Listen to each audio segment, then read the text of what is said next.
Onésime, il travaillait avec Philémon. Et puis, pendant qu'ils étaient ensemble là, il s'est passé, on s'est rendu compte que Onésime avait fait du tort à Philémon. Et maintenant, plus tard, quand Onésime s'est converti aussi, et que Philémon maintenant dirigeait aussi l'une des assemblées là-bas à Colosse. D'accord, frère Serge. D'accord, ouais. Je termine alors les petits résumés vite fait. Et du coup, après, Paul maintenant va écrire la lettre à Philémon pour lui dire que maintenant, Onésime aussi est l'un des nôtres. C'est-à-dire qu'il t'a fait du tort, oui, mais mets-le sur mon compte. Tout ce qu'il t'a fait là. Donc, on se rend compte, c'est comme si Onésime avait volé Philémon. Je répète, frère, je n'étais pas là. Oui, frère Joachim. Ça m'a fait penser directement à Deutéronome 23, verset 16. Ok, qui dit? Tu ne livreras pas à son maître un esclave qui se sera réfugié chez toi après l'avoir quitté. Wow. Il habitera avec toi au milieu de toi, à l'endroit qu'il choisira dans l'une de tes villes, où bon lui semblera, tu ne l'exploiteras pas. Ouais. Amen, amen, amen. Ok, d'accord, amen. Donc, je reviendrai encore sur cette histoire ici de Philémon et Onésime, parce que ça marche aussi avec notre thème, parmi notre thème, les 7 paroles de Jésus à la croix. Et donc, j'étais en train de dire que l'épître de Philémon, c'est que Philémon avait une vie aisée. C'est quelqu'un qui avait des moyens, tout ça. Et puis, il était converti maintenant à Christ. Mais avant ça, il avait l'esclave qu'on appelle Onésime. Onésime, en gros, travaillait pour Philémon. Et puis, il s'est passé que pendant qu'ils travaillaient ensemble là, Onésime lui avait fait du tort. On ne comprend pas vraiment trop bien s'il lui avait volé. Oui, frère Naom. Oui, je ne comprends pas quand tu dis que quand il travaillait en tant qu'esclave, Onésime lui avait fait du tort. Oui. Parce que Paul vient stipuler une condition. Oui. Si tu reconnais, oui. Si, comme tu dis, il était à ta solde, il t'a fait quelque chose de mal. Oui. Il te devait de l'argent. Oui. Mets-le sur mon compte. Ce n'est pas que Philémon, je crois encore et j'estime encore que ce n'est pas que Philémon s'est séparé d'Onésime à cause d'un problème. Oui. Parce que quand tu parles, moi j'ai l'impression que Onésime a fait quelque chose de mal, alors Onésime l'a chassé, Paul l'a reçu. Et puis quand Paul le renvoie, c'est quoi? C'est-à-dire que Paul le renvoie vers Onésime, mais que Onésime n'oublie pas qu'il sait qu'il y avait un différend entre eux. Non, Paul met une condition, si en recevant Onésime, dans ta période d'esclavage, peut-être il y a eu des allocs, il y a eu quelque chose de pas bien avec Onésime, je te prie de le mettre en mon compte.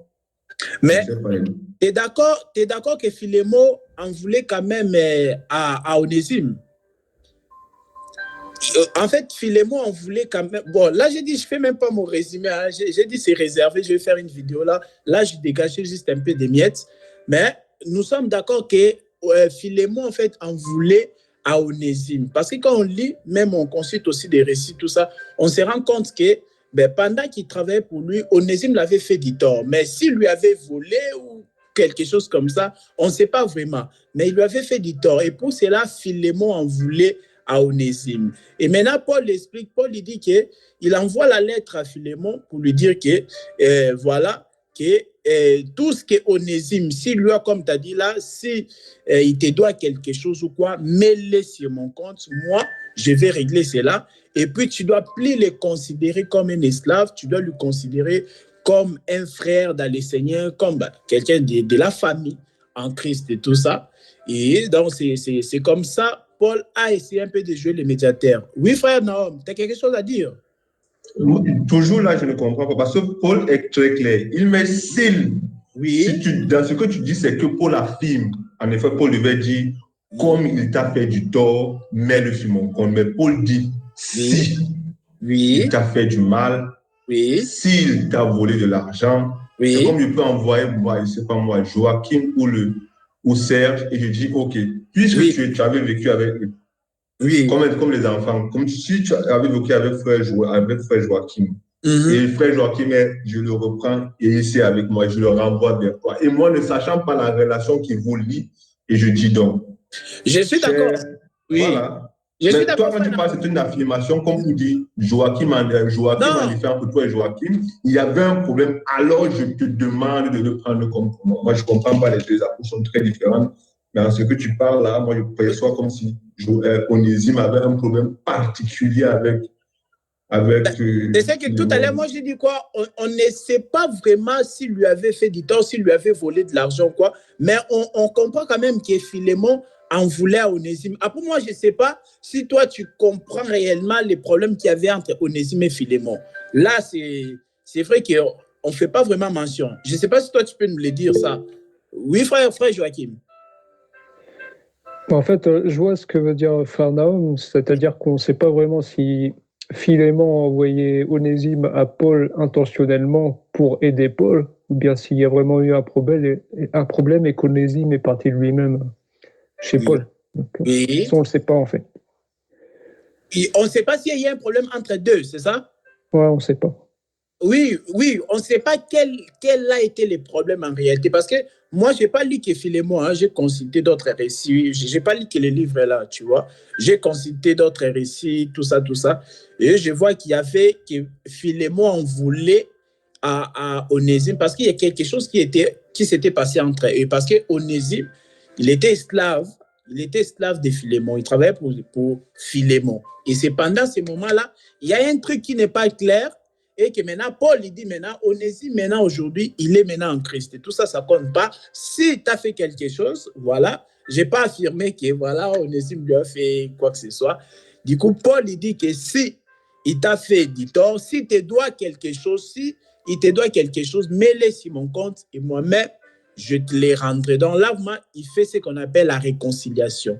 Tu vois, il réconcilie les deux frères, tu vois, qui n'était pas en très bon terme, on peut dire. Hein, frère Joachim, toi qui as fait tu n'as pas fait le résumé, mais est-ce que tu reconnais quand même, frère Joachim, qu'il y avait un souci entre les deux là, il y avait un problème là quand même entre les deux?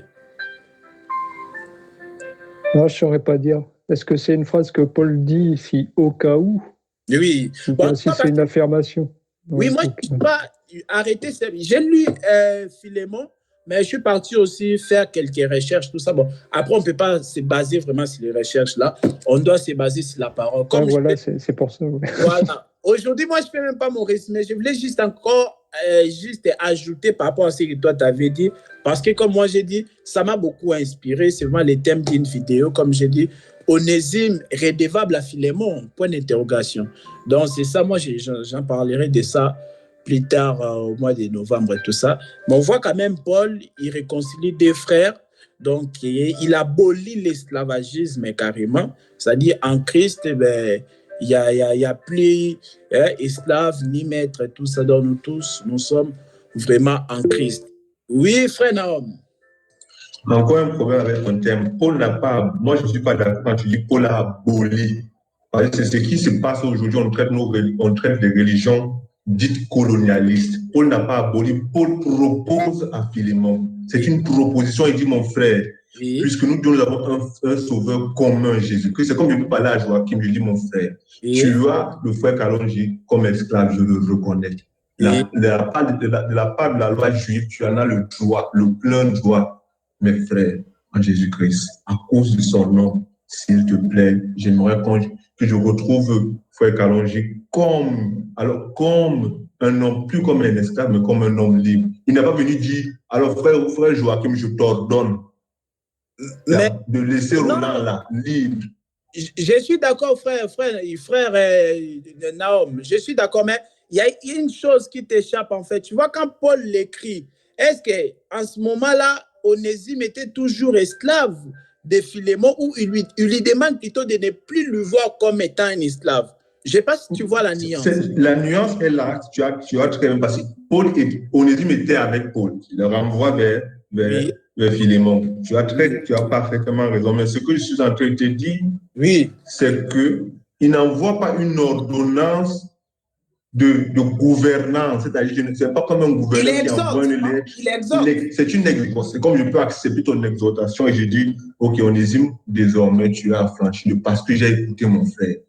Mais ce n'est pas une ordonnance, ce n'est pas un commandement comme les 10 lois qui sont sorties du direct du Sinaï. Je vous ordonne de faire ça. Si vous ne faites pas, vous mourrez. On n'a pas écrit ça comme ça. Parce que quand tu dis ça, moi, je perçois ça comme Paul a... D'accord. Ah, d'accord. Oui, je comprends les frères Naom. Comme j'ai dit que Paul a aboli, donc oui, frère Naom, il dit oui, si c'était une loi carrément, si Paul l'avait obligé, l'avait ordonné, là, on peut parler du coup de l'abolition, c'est ça. Mais bon, après, bon, là, Paul est en train de l'exhorter, il est en train de les prêcher, tu vois. Donc, dans la prédication, ben, il lui fait comprendre ça. Bon, après, voilà, je comprends ce que toi, tu es en train de dire, du coup. Bon, après, c'est une exhortation appuyée quand même, vu qu'il dit juste après, sans vouloir te rappeler que toi aussi, tu as une dette envers moi. Donc, oui, tu vois, c'est ça quand même, tu vois. Il n'est pas en train de l'obliger carrément, mais il lui dit que si vraiment tu es en Christ et que tu me considères comme ton associé, tu vois. Paul, il dit à Philémon, si tu me considères comme étant ton associé, alors tu ne dois plus les regarder comme quelqu'un qui te doit quelque chose, comme quelqu'un, comme un esclave ou quoi que ce soit, mais tu dois lui considérer comme un frère.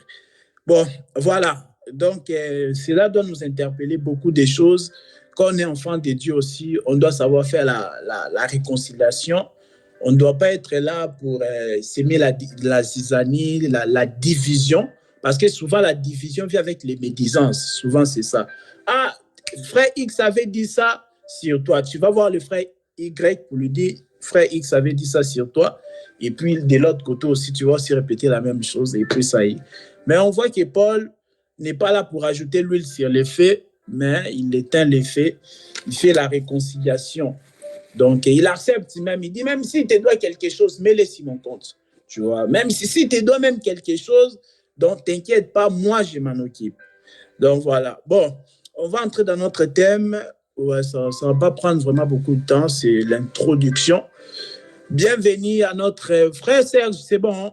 Frère Serge, c'est bon? D'accord. Shalom, bien-aimés. Bienvenue à notre 45e séance où nous abordons le grand thème, les 7 dernières paroles de Jésus. En d'autres termes, les 7 paroles de Jésus à la croix. Nous sommes toujours en train de parler si Jésus âgé de 33 ans. Il y a eu déjà 3 séances où on a parlé sur le jour de la crucifixion de Jésus. Donc aujourd'hui, nous sommes là pour parler sur les 7 paroles que Jésus avait prononcées à la croix. Et après cela, on va expliquer aussi pourquoi il était mort seulement à 33 ans. Pourquoi il n'est pas mort à 50 ans ni 80 ans, mais il est mort à 33 ans. Donc comme ces 7 paroles, les 7 dernières paroles de Jésus, avant sa mort, on ne peut pas tout expliquer aujourd'hui, mais aujourd'hui, on prend d'abord la première parole. Mais pour ceux qui notent, vous pouvez toujours prendre des notes. On a la première parole, c'est dans Luc chapitre 23, verset 34, où Jésus, sur la croix, il dit « Père, pardonne-leur, car ils ne savent pas ce qu'ils font. » Ça, c'est la première parole. On constate que lorsque Jésus monte sur la croix, on voit que la première parole qu'il va prononcer, c'est « Père, pardonne-leur, car ils ne savent pas ce qu'ils font. » Luc chapitre 23, le verset 34.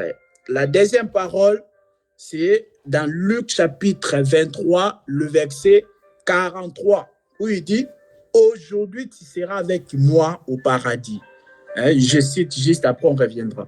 Troisième parole, « Femme, voilà ton fils. » Jean chapitre 19, verset 23.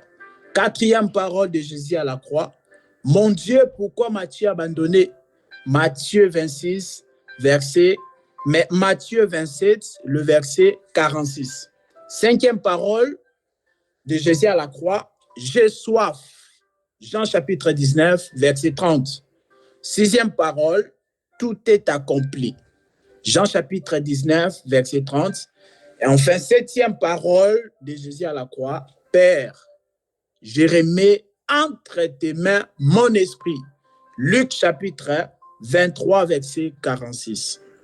Voilà. Alors, c'est le frère Naom, hein, pour le partage d'écran, c'est ça? Ah, je ne sais pas. Ah, je vois le partage d'écran, je ne sais pas qui a fait partage d'écran. Ah, si c'est un moyen d'enregistrement, ok. D'accord, pas de souci. Voilà, mes bien-aimés. Donc, aujourd'hui, nous allons aborder la première parole de Jésus sur la croix. Voyez, donc, voyez l'importance de ces paroles de Jésus là à la croix. Vous imaginez les dernières paroles d'une personne avant sa mort. Vous imaginez, ça compte beaucoup vraiment. Ça, c'est un grand discours vraiment. Donc, pour connaître aussi vraiment ce qui était dans le cœur d'une personne, vous voyez, pour connaître les fonds d'une personne aussi, il faut aussi voir aussi ses paroles. Quelles sont les paroles qu'il prononce avant sa mort? Ça compte beaucoup. Ça compte vraiment beaucoup. Ça, ce sont les paroles à ne pas négliger. Par là aussi, quand tu entends les dernières paroles d'une personne, tu vas voir, ah, vraiment, lui, il était comme ça. Lui, c'est qu'il désirait. C'était ça, c'est qu'il voulait. Tu peux encore mieux les comprendre. Donc, les paroles, les dernières paroles d'une personne, on ne doit pas les prendre à la légère. On doit beaucoup les considérer. Vous voyez, comme on a vu aussi Jacob, quand il était mourant avant sa mort, il appelait ses enfants pour prophétiser sur eux, pour les bénir. Il dit, Ruben, toi, tu as souillé la couche du père, alors tu as perdu la prééminence. Il appelle Siméon, il lui dit des paroles. Il appelle Lévi, il appelle Judas. Il dit que tes frères se prosterneront devant toi. Le bâton ne te quittera pas jusqu'à ce que viendra les Shiloh. Donc, vous voyez, Jacob aussi s'est exprimé avant sa mort. Donc, vous voyez, et Jésus aussi, il s'exprime du coup. Et la première parole que Jésus prononce, il dit, Père, pardonne-les. Mais pourquoi Jésus l'a dit ça? On va lire, par la grâce du Seigneur, on va lire, nous sommes dans Luc chapitre 23. Luc 23, si un bien-aimé peut nous aider. Aujourd'hui, on va voir que la première parole, Luc chapitre 23, le verset, on commence à partir du verset 26. Luc 23, à partir du verset 26, bon, je ne sais pas si je dois... Ouais, je peux lire, après on pourra revenir. Ok, Luc 23, à partir du verset 26. Comme il a mené, il prit un certain Simon de Cyrène qui revenait de champs. Et ils les chargèrent de la croix pour qu'il apportât derrière Jésus. Il était suivi d'une grande multitude de peuples et des femmes qui se frappaient la poitrine et se lamentèrent sur lui. Jésus se tourna vers elle et dit, « Fille de Jérusalem, ne pleurez pas sur moi, mais pleurez sur vous et sur vos enfants. Voici des jours viendront où l'on dira, heureuses les stériles, heureuses les entrailles qui n'ont point enfanté et les mamelles qui n'ont point allaité. » Verset 30, car alors ils se mettront à dire aux montagnes, tombez sur nous et aux collines, couvrez-nous, car si l'on fait ces choses au bois vert, qu'arrivera-t-il au bois sec? Verset 32, on conduisait en même temps deux malfaiteurs qui devaient être mis à mort face à Jésus.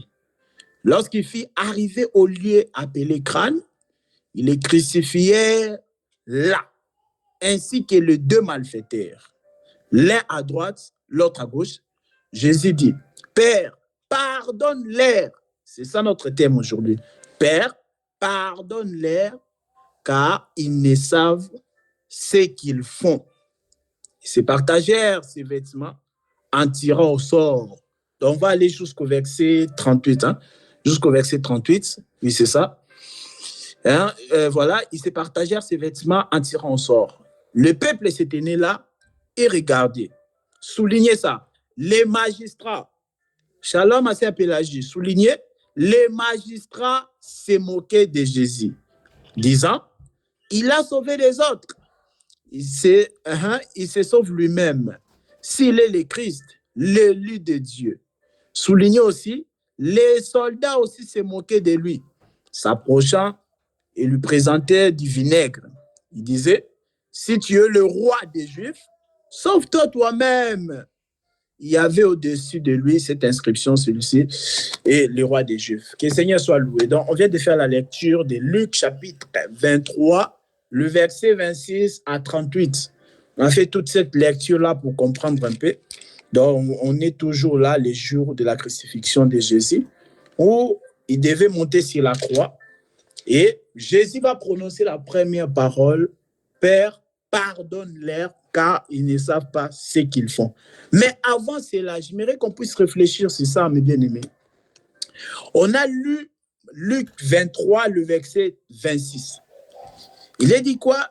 Un certain Simon Cyrène, on avait déjà parlé de Simon le Cyrène, quand j'avais dit qu'il était africain, il est de la Libye, et que le frère Naom a dit non, lui croyait plutôt qu'il était grec. Mais regarde ici, on n'a pas touché cette facette ici. On dit que Simon de Cyrène avait aidé Jésus à porter la croix. Mais remarquez, quelque part dans l'Écriture, je crois que c'est Luc 9, le verset 23, Jésus dit quoi? Que c'est lui qui veut être son disciple. D'autres versions disent, c'est lui qui veut venir après moi, qui renonce à lui-même et qui se charge de sa croix et qu'il me suive. Vous voyez? On dit que chacun doit porter sa croix, il doit porter sa croix. Chacun doit se charger de sa croix et suivre Jésus. Alors que la croix de Jésus, Jésus a été aidé par Simon de Cyrène. On a droit de méditer, réfléchir sur ça et puis donner même des réponses prochainement. Comment on doit comprendre cette écriture-là où Jésus dit qu'il faut que chacun se charge de sa croix? Parce que Jésus lui-même, est-ce qu'on peut dire s'était chargé vraiment de sa croix? Parce qu'il y a beaucoup de interprétations aujourd'hui. Les gens disent, de toute façon, tu dois te charger de sa croix. Moi, je ne peux pas t'aider, donc tu dois te débrouiller avec ta croix. Regarde, Luc chapitre 9, le verset 23. Puis il dit à tous, si quelqu'un veut venir après moi, qu'il renonce à lui-même, qu'il se charge chaque jour de sa croix et qu'il me suive. Jésus dit que si tu veux être son disciple, tu dois te charger de ta croix chaque jour. Mais qu'est-ce que cela veut dire? Est-ce qu'on doit le comprendre comme ça? Agissant Dieu, le frère Naom, il voulait dire quelque chose. Oui, frère Joachim. D'accord, frère Naom. Frère Joachim, tu peux balancer quelque chose? Ouais, j'allais dire, il y a l'écriture. Ok, on doit se charger de notre fardeau, la croix, mais il est aussi écrit porter les fardeaux les uns des autres, enfin, prier les uns pour les autres. Oui, Galate, il est dit, oui. Ok, donc il y a une écriture qui dit que chacun doit se charger de sa propre croix. Mais une autre écriture aussi dans Galate, je crois Galate chapitre 6, verset 2, si je ne me trompe pas, oui. On dit quoi? Porter le fardeau les uns les autres, c'est ainsi que nous accomplirons la loi de Christ. On connaît la loi de Christ, c'est l'amour. Parce qu'il dit, je vous donne un seul commandement, aimez-vous les uns les autres. Vous voyez, bon, on reviendra encore dessus prochainement. Parce que physiquement, comme ça, on a vu que Jésus s'est fait aider par Simon le Cyrène pour sa propre croix. Donc, Simon le Cyrène l'avait quand même aidé à porter la croix. Et puis, est-ce que nous, maintenant, comment on doit comprendre cette écriture-là? Parce que beaucoup les prêchent comme ça. Tu dois porter ta propre croix. Donc, d'autres même, ils parlent de ça, matière du salut. Mais frère, tu dois te débrouiller pour te sauver. Tu vois, comme si l'homme avait la capacité de se sauver lui-même. On continue, on reviendra sur ça, cette histoire-là, de porter sa croix chaque jour. Chacun doit se charger de sa propre croix. On continuera prochainement sur ça. Mais on dit quoi si là, il était crucifié au milieu de 2 malfaiteurs, 2 brigands, 2 voleurs. Et puis Jésus prononce la première parole que Jésus prononce. Il dit « Pardonne-les, car ils ne savent pas ce qu'ils font. » Vous savez, Jésus, durant sa marche, là, vous imaginez un peu, durant sa marche, quand je dis sa marche, là, de 3 ans, c'est-à-dire pendant son ministère, là, il prêchait, il parlait du pardon, il parlait de la réconciliation, il parlait de beaucoup de ces choses-là. Mais on voit aussi quand ça arrive à lui, donc Jésus demande miséricorde pour ces gens-là. Parce qu'aujourd'hui, on a des prédicateurs, ils sont des champions en matière du pardon. Ils prêchent qu'il faut pardonner l'autre. Mais lui-même, quand il remarque aussi on lui fait du tort, là, il ne pardonne pas. Donc, des prédicateurs rancuniers. Donc, du coup, des fois, on se pose la question, est-ce qu'ils ont compris c'est lui qui sert? Tu vois? Est-ce que tu as compris c'est lui que tu sers? Jésus-Christ, lui, n'est pas rancunier. Il a démontré sa prédication même sur la croix. Il demande pardon pour les gens là qui étaient en train de les crucifier. Bon, d'autres personnes, ils disent que les gens là qui l'ont crucifié, qui se moquaient de lui, c'était les mêmes gens qui l'avaient multiplié les pains et les poissons. Bon, moi, je n'ai pas une preuve, mais bon, voilà. C'est ce que les gens ils disent. Mais bon, on ne peut pas se baser sur ça. Mais on voit quand même que Jésus lui prêchait ça et puis il a vécu aussi sa prédication. Quand il s'agissait de pardonner, Jésus dit quoi? Pardonne-leur car ils ne savent pas ce qu'ils font. Vous imaginez? La première parole de Jésus, quand il monte sur la croix, il dit quoi? Que pardonne-leur, ils ne savent pas ce qu'ils font. Donc Jésus demande vraiment le pardon. Pourquoi? Parce qu'il a compris que ces gens-là sont des pécheurs. Ces gens-là, ils ont besoin du pardon pour être sauvés. Vous allez comprendre encore quand on va passer à la deuxième parole. Aujourd'hui, tu seras avec moi au paradis. Vous voyez? Donc on se moque de lui. On dit que tu as sauvé les autres. Vas-y, prouve aussi que tu es l'élu de Dieu. Donc, c'est ça dans la vie. Des fois, on va t'amener des combats qui vont t'amener nulle part. Il faut choisir, il faut regarder l'intérêt du combat avant de s'engager. Vous savez, David, quand il est fini avec la nourriture dans le champ de bataille, quand il a vu que, comment il s'appelait, Goliath s'est moqué de l'Éternel, il s'est moqué du Dieu d'Israël. David a réfléchi. Il voulait se battre, mais David a posé une question. Il a dit, qu'est-ce qu'on donnera à l'homme qui va terrasser Goliath? Vous voyez, David a posé une question. Il doit voir, il y a un combat, mais quel est l'intérêt du combat? Parce qu'il y a des combats qui ne servent à rien. Il y a des combats qui sont inutiles dans la vie. Voilà pourquoi aussi Paul exhorte Timothée. Il dit quoi? Il dit, combat les bons combats de la foi, en gardant la foi et une bonne conscience. Donc, on comprend qu'il y a plusieurs combats dans la vie, là, mais il faut sélectionner les bons combats. David, il dit, qu'est-ce qu'on donnera à l'homme qui va mettre fin à la carrière de Goliath? Et la réponse était quoi? Que Saoul va lui donner sa fille, tout ça, il va gagner une femme. Donc, moi, David a vu que si je tue Goliath, donc, je vais bénéficier, j'aurai une femme. Donc, je vais gagner une femme. Donc, c'est comme ça David s'est engagé. Donc, vous voyez, ici, on est en train de défier. On veut défier Jésus, c'est ça. On lui propose des défis. Tous les défis ne sont pas relevés. Tu n'as rien à prouver au monde. Tu es un fils de Dieu. Tu es une fille de Dieu. Il y a des choses, ça ne sert à rien. Il y a des défis, ça ne sert à rien. On dit que sauve-toi toi-même. Mais Jésus avait la puissance de tous les périr. Jésus avait la capacité là de disparaître, même la croix là, de faire un miracle encore. Mais il ne devait pas les faire, il ne pouvait pas les faire. Il ne pouvait pas les faire parce que là, il était en train d'accomplir une œuvre excellente, une œuvre extraordinaire pour toute l'humanité. On lui dit de se sauver. Mais s'il se sauve, pour eux, pour les magistrats qui se moquent de lui, les soldats et les magistrats qui se moquaient de lui, parce que les jours-là, c'était un spectacle, là, le peuple les regardait comme ça. C'était chaud. Ils regardent Jésus qui a prêché, qui a fait beaucoup de miracles. Être ridiculisé, être humilié à ce point. C'est quoi la Bible dit quoi? Il a méprisé l'ignominie, une honte publique vraiment. On lui met sur la croix. La Bible dit quoi? Les peuples les regardaient. Les magistrats et les soldats se moquaient de lui. Vous imaginez? Ils se moquaient de lui, ils voulaient que Jésus puisse se sauver. Et pour eux, se sauver de Jésus et qui descend de la croix. Donc, chacun a sa façon de voir les choses. Et ils ont leur définition de se sauver. Jésus aussi a sa propre définition. Pour que Jésus puisse se sauver, il doit descendre de la croix. Mais Jésus regarde, il dit non. Si moi je sauve ma propre vie en descendant sur la croix, il n'y aura pas le pardon du péché.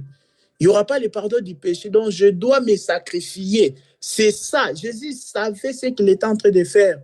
Mais il voit seulement à l'extérieur. Et il ne comprenait même pas ce qui était en train de se passer les jours-là à la croix.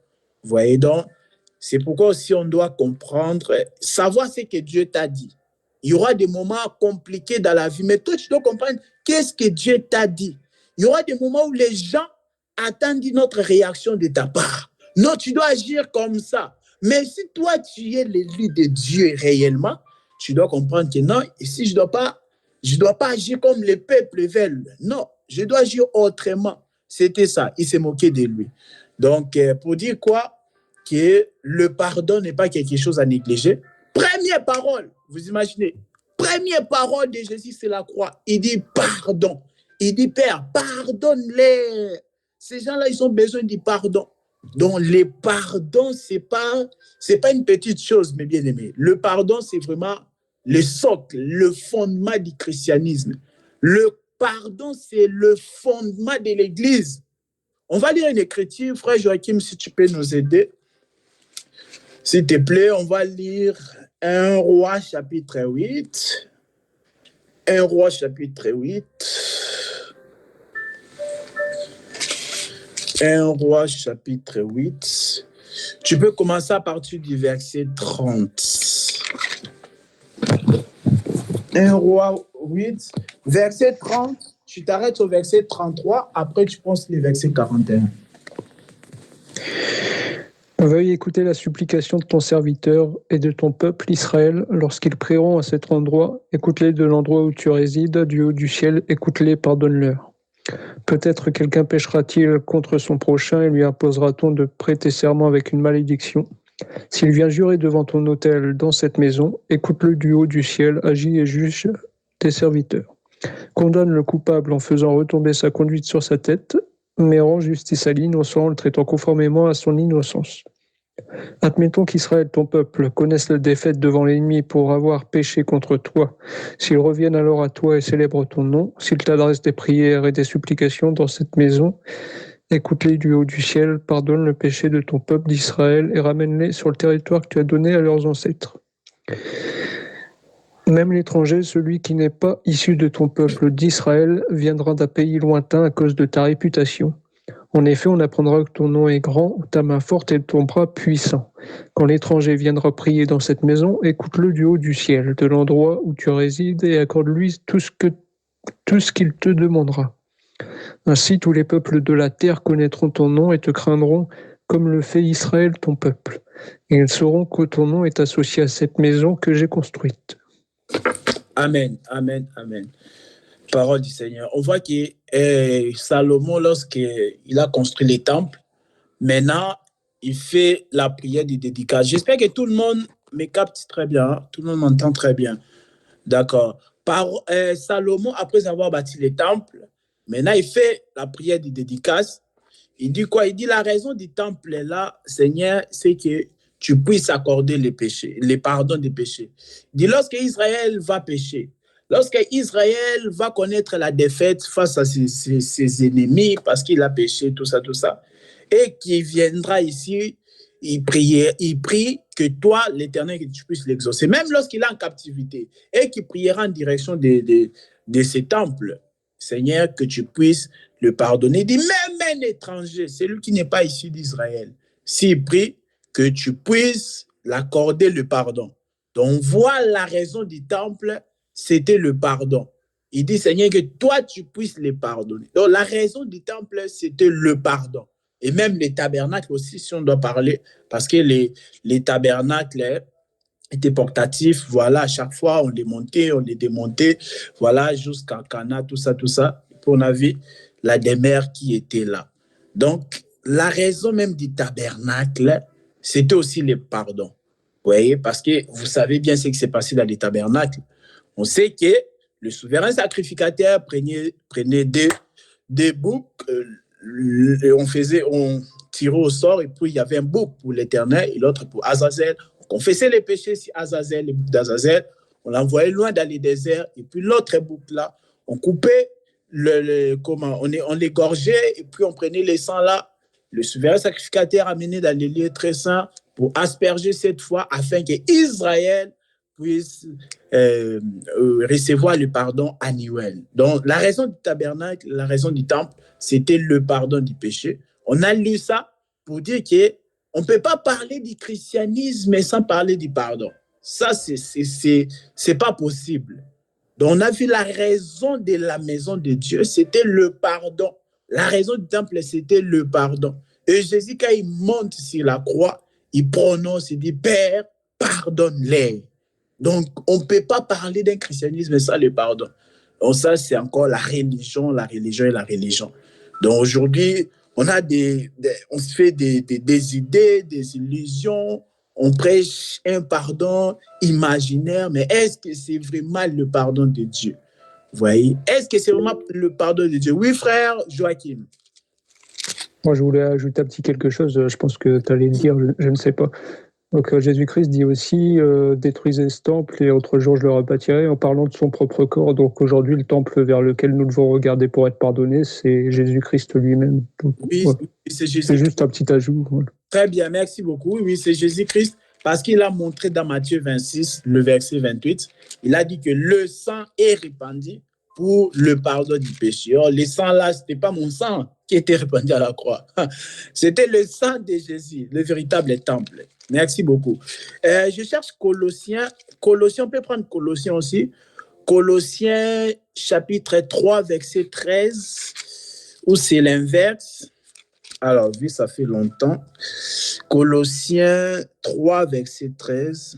Oui, Colossiens 3, verset 13.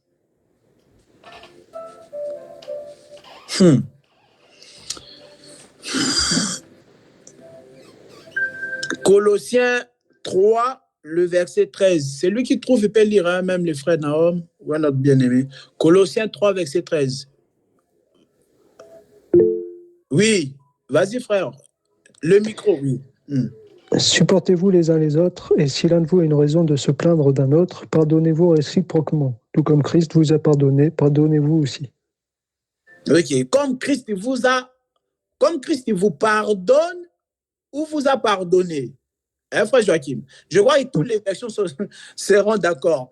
Ici, est-ce qu'on dit comme Christ vous pardonne, comme Christ vous pardonnera, ou il est dit comme Christ vous a pardonné? Ça, c'est passé composé. Hein? Frère Nahum, tu ne vas pas me contredire quand même. Ici, c'est passé composé, non?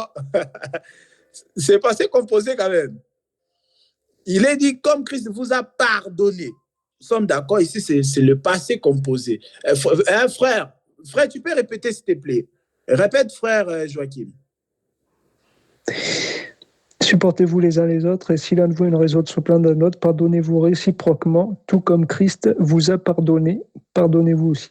Waouh, ça commence avec supportez-vous les uns les autres. Vous voyez? Donc, le Saint-Esprit savait, Dieu, il sait que ce n'est pas facile de vivre ensemble. Dieu le sait. Dieu, il sait qu'on est tellement différents, ce n'est pas facile. Mais il dit quoi? Supportez-vous les uns les autres. Parce qu'il sait même l'Église, on est sauvé. Quand Jésus-Christ nous sauve, on s'est réunis maintenant, l'Église. Donc, Ecclésia, un peuple qui est sorti d'eux. Tu vois, on est sorti de l'incrédulité. On a reçu la grâce, on a crié. Maintenant, quand on se rencontre là, c'est pas un culte des anges. Ce ne sont pas des anges. Nous ne sommes pas des anges quand nous sommes là. Donc, il y a des imperfections. Il y a la chair qui est encore là. La chair qui n'a pas encore reçu sa rédemption. Parce que, quand je dis c'est-à-dire que la rédemption de la chair ne s'est pas encore accomplie. Ça va s'accomplir le jour de l'enlèvement. Voilà pourquoi un enfant de Dieu peut tomber malade, un enfant de Dieu peut mourir. Vous voyez, parce que la chair est encore là. Mais tant que la chair est encore là, il y a la chair qui n'aime pas se laisser faire. La chair aussi est là. Et Dieu sait. Dieu dit, supportez-vous les uns les autres. Parce que Dieu sait que vivre ensemble, ce n'est pas facile. Et il dit que si l'un a un sujet à se plaindre, tout ça, il dit, pardonnez-vous réciproquement. Vous voyez, le pardon entre nous est correctement biblique. Si mon frère m'a fait du tort, il me demande pardon. Si je lui ai fait du tort, je lui demande aussi pardon. Mais le pardon mutuel là n'exige pas le sang. Voilà pourquoi on doit se pardonner. Parce que moi, à aucun moment, si quelqu'un doit me demander pardon, je vais lui dire, écoute, voilà, il faut me ramener un agneau, il faut me ramener un bouc, tout ça, tout ça. C'est comme ça que moi, je pardonne. Au grand jamais, jamais, je peux dire ça. Vous voyez, ça, c'est entre les hommes. Dieu sait que le pardon, c'est comme ça, c'est sans le sang. Mais on dit quoi? Comme Christ vous a pardonné. C'est passé composé. Nous sommes d'accord ici. On dit comme Christ. Et je ne sais pas, oui, la version même qui est tout le temps différente de la mienne, la version de frère Joachim, qui est tout le temps différente de la mienne, là, pour le coup, là, ils sont d'accord. Tu vois, les deux versions là sont d'accord. Donc, on dit comme Christ vous a pardonné. Christ nous a pardonné. Donc, dans le passé, on dit quoi? Pardonnez-vous aussi. Donc, c'est lui qui peut pardonner facilement. C'est celui qui a compris le pardon de Dieu. Le pardon que j'appelle le pardon vertical, le pardon entre Dieu et l'homme, le pardon vertical. Une fois que tu comprends ces pardons-là, ben c'est facile de se pardonner. C'est facile de supporter aussi les autres. Bien que ce n'est pas facile, mais quand on comprend le pardon de Dieu, donc on explique pourquoi tu dois pardonner ton prochain. On dit quoi? Tu dois pardonner ton prochain. Comme Christ t'a pardonné. Il t'a pardonné. On ne dit pas comme Christ nous pardonne. Non. Ça, c'est la religion enseignée des faussetés.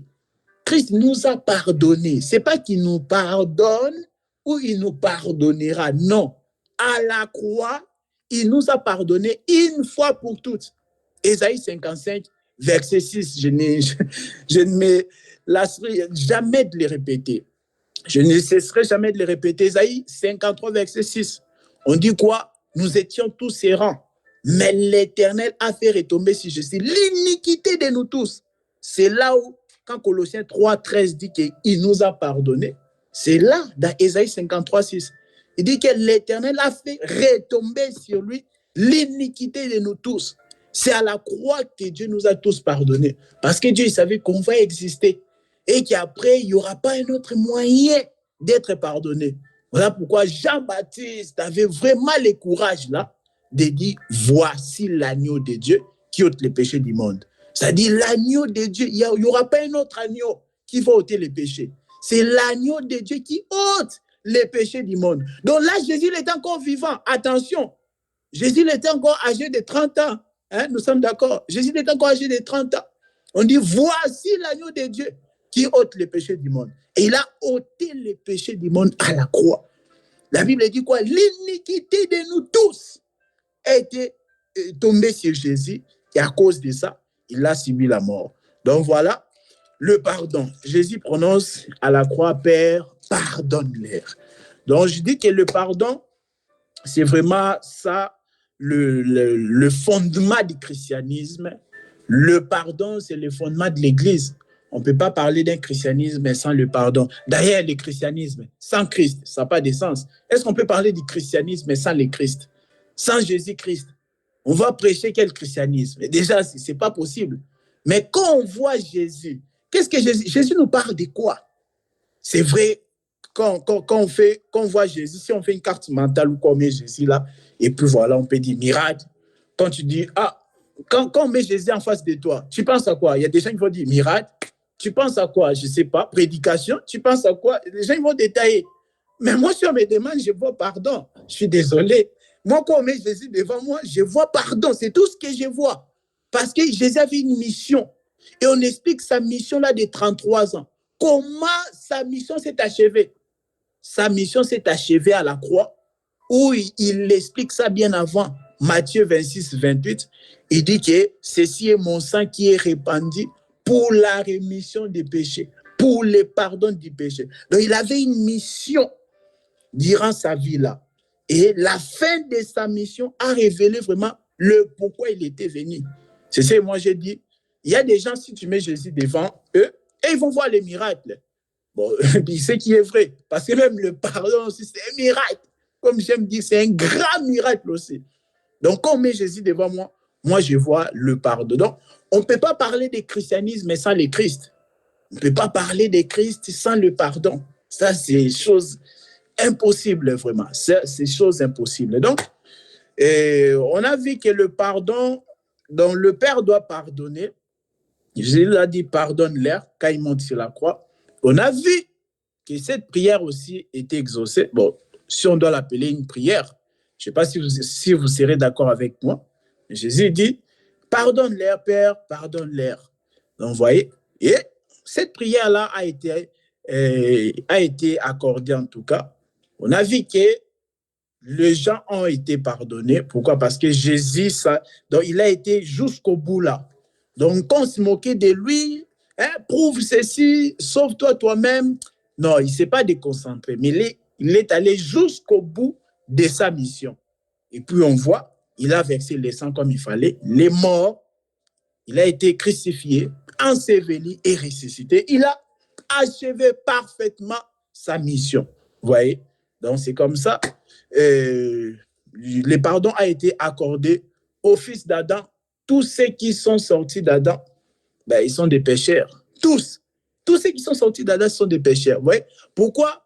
Moi, à chaque fois, quand je partage l'évangile avec d'autres personnes, même vous ne connaissez pas tout ça, souvent quand je leur présente l'évangile de la croix qui enseigne le pardon éternel de Dieu, ces gens-là, en fait, ils acceptent, mais ils disent que nous, on ne peut pas prêcher ça. Mais pourquoi? Parce que ça les dépouille de leurs œuvres. C'est ça le problème. Souvent, on pense qu'un orgueilleux, c'est quelqu'un qui montre ses voitures, tout ça, tout ça. Non, un orgueilleux, c'est celui qui s'appuie sur ses œuvres. C'est une personne qui ne veut pas lâcher l'affaire, il s'appuie sur ses œuvres pour que Dieu le trouve agréable. Vous voyez, moi, il y a des gens, ils m'ont dit, non, je ne peux pas prêcher comme ça. Je ne peux pas prêcher comme ça que je suis sauvé une fois pour toutes par la mort, seulement par la mort de Jésus. Comme si c'était une petite chose, vous imaginez. Donc, ils minimisent vraiment l'œuvre de la croix comme si c'était une petite chose. Beaucoup négligent l'œuvre de la croix. Beaucoup, ils refusent la prédication de la croix parce que ça les dépouille de leurs œuvres. L'évangile de la croix, mes bien-aimés, ça nous met au même rang que les prostituées. L'évangile de la croix, ça nous met au même rang que les voleurs, que les meurtriers. C'est ça la vérité. La vérité, c'est que quand cet évangile sort, tu te rends compte que Dieu t'a placé au même niveau que les prostituées, les voleurs et les meurtriers. Et ça énerve. Tu dis que moi, je ne suis pas une prostituée. En tout cas, alimente nos caméras pour ceux qui peuvent vraiment. Cela nous aide beaucoup. Alimente nos caméras, s'il vous plaît. Donc, vous voyez que ça nous met au même rang que les autres pécheurs là. Et c'est ça les problèmes. Et les gens, ils veulent se justifier, ils cherchent leur propre justice. Vous voyez? Mais c'est ça les problèmes. Et l'homme, il pense qu'il sera sauvé par lui-même, alors que non. Dieu l'a prévu, Dieu l'a préparé. Il a préparé un chemin. Il a préparé déjà comment est-ce que les gens seront sauvés. Maman Pélagie, je ne sais pas si tu nous reçois très bien. Je ne sais pas si tu nous entends très bien là. Yeah. Ah, d'accord. Oui. D'accord. Merci. Oui. Voilà, donc, on est en train déjà d'arriver vers la fin de notre thème d'aujourd'hui, parce que le grand thème, c'est les 7 dernières paroles de Jésus avant sa mort. En d'autres termes, les 7 paroles prophétiques de Jésus sur la croix. On a dit ici que les dernières paroles d'une personne vraiment sont très importantes. Sont des paroles vraiment qu'il faut vraiment prendre en compte. On voit même nos amis musulmans, avant de mourir, ils font l'attestation de foi. Ils disent dans leur truc, quand il sait qu'il va mourir peut-être là d'ici 2 minutes, il fait ce qu'on appelle l'attestation de foi. Donc, il reconnaît vraiment sa foi. Il dit, voilà, je crois en un seul Dieu qui a envoyé son prophète et qui a envoyé son seul vrai prophète, son prophète du temps de la fin Mohamed, et que Jésus aussi l'était. Donc, voilà. Donc, avant sa mort, il atteste vraiment qui il était. C'est ça. Donc, les dernières paroles d'une personne sont des paroles à ne pas prendre à la légère. On doit beaucoup les considérer. Si on doit considérer même, c'est ça. C'est ça les paroles qu'on doit considérer. La Bible dit quoi? Vaut mieux la fin d'une chose que son commencement. Vaut mieux la dernière parole qu'une personne va dire que même sa première parole. Sa dernière parole a beaucoup de poids comparé à sa première parole. Et on a vu que c'est parmi les dernières paroles de Jésus, là, la première parole qu'on lui met sur la croix, il ne les maudit pas. Il avait ce pouvoir-là, cette autorité-là de tous les maudire. Mais Jésus ne maudit pas. Mais on voit aujourd'hui, il y a des ministres, ils se disent ministres, mais ils maudissent. Et quand tu l'énerves comme ça, il dit, je t'ai maudit au nom de Jésus. En plus, il dit au nom de Jésus. Il dit, je t'ai maudit. Jésus ne maudit pas. On lui fait monter sur la croix. Il prie, il dit, pardonne-leur. Vous voyez? Et le pardon était manifesté juste quelques temps après. Ça, c'est le pardon de Dieu. Et la Bible nous fait comprendre à Colossiens 3,13, comme Christ nous a pardonné, nous aussi, nous devons nous pardonner réciproquement. Donc, le pardon, ce n'est pas quelque chose de petit, non. Okay, on peut dire cette écriture, frère, mon frère, s'il te plaît, celui qui est prêt, il peut nous prendre Luc chapitre 1. On est déjà en train d'atterrir pour cette première partie. Luc chapitre 1, le verset 77. On a dit que le pardon, c'est vraiment le fondement du christianisme. On ne peut pas parler du christianisme sans le pardon. On ne peut pas aller à l'église chaque jour si on ne prêche pas le pardon. Je vais dans une église déjà en décembre, il n'y a pas un message sérieux sur le pardon. Vous voyez, donc il y a un problème. Il y a un problème. On prêche d'autres choses, mais on esquive les pardons. Il y a un problème. Oui, Luc chapitre 1, le verset 77. Je vais commencer au verset 76 pour... Très bien. Merci beaucoup. Et toi, petit enfant, tu seras appelé prophète du Très-Haut, car tu marcheras sous le regard du Seigneur pour préparer ses chemins et pour donner à son peuple la connaissance du salut par le pardon de ses péchés. Tu donneras... Oui. Répète, s'il te plaît, tu donneras...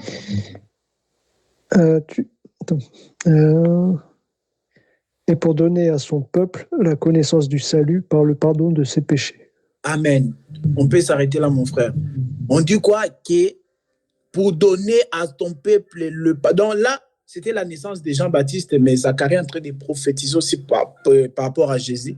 Parce que comme vous savez, Jean-Baptiste était né 6 mois avant Jésus. Vous voyez, il y avait l'écart de 6 mois entre Jean-Baptiste et Jésus. Donc voilà, donc on est en train d'annoncer la naissance de Jésus aussi, en disant qu'il va accorder la connaissance du salut à son peuple. Donc le salut est lié à la connaissance. Le salut, on ne peut pas blaguer avec. On dit que le salut est lié à la connaissance. On dit quoi? Par le pardon du péché. Donc il dit quoi? Tu donneras la connaissance. Il accorde la connaissance du salut à son peuple par le pardon du péché. Vous savez, aujourd'hui, il n'y a pas que les églises africaines, là, les églises des réveils, tout ça, mais un peu presque partout dans le monde. On te dit que pour que tu deviennes chrétienne, tout ça, tu dois réciter une prière. Seigneur Jésus, je te reçois dans ma vie comme mon Seigneur et mon Sauveur. Vous voyez, ce sont de belles paroles, mais bon, je ne sais pas, ils ne comprennent pas ça aussi. Je te reçois, je t'accepte dans ma vie comme mon Seigneur et mon Sauveur. Ils disent, pardonne-moi mes péchés, tout ça, et merci. Je suis chrétien, ça y est. Mais ce n'est pas comme ça. Une prière d'acceptation de Jésus. Accepte Jésus.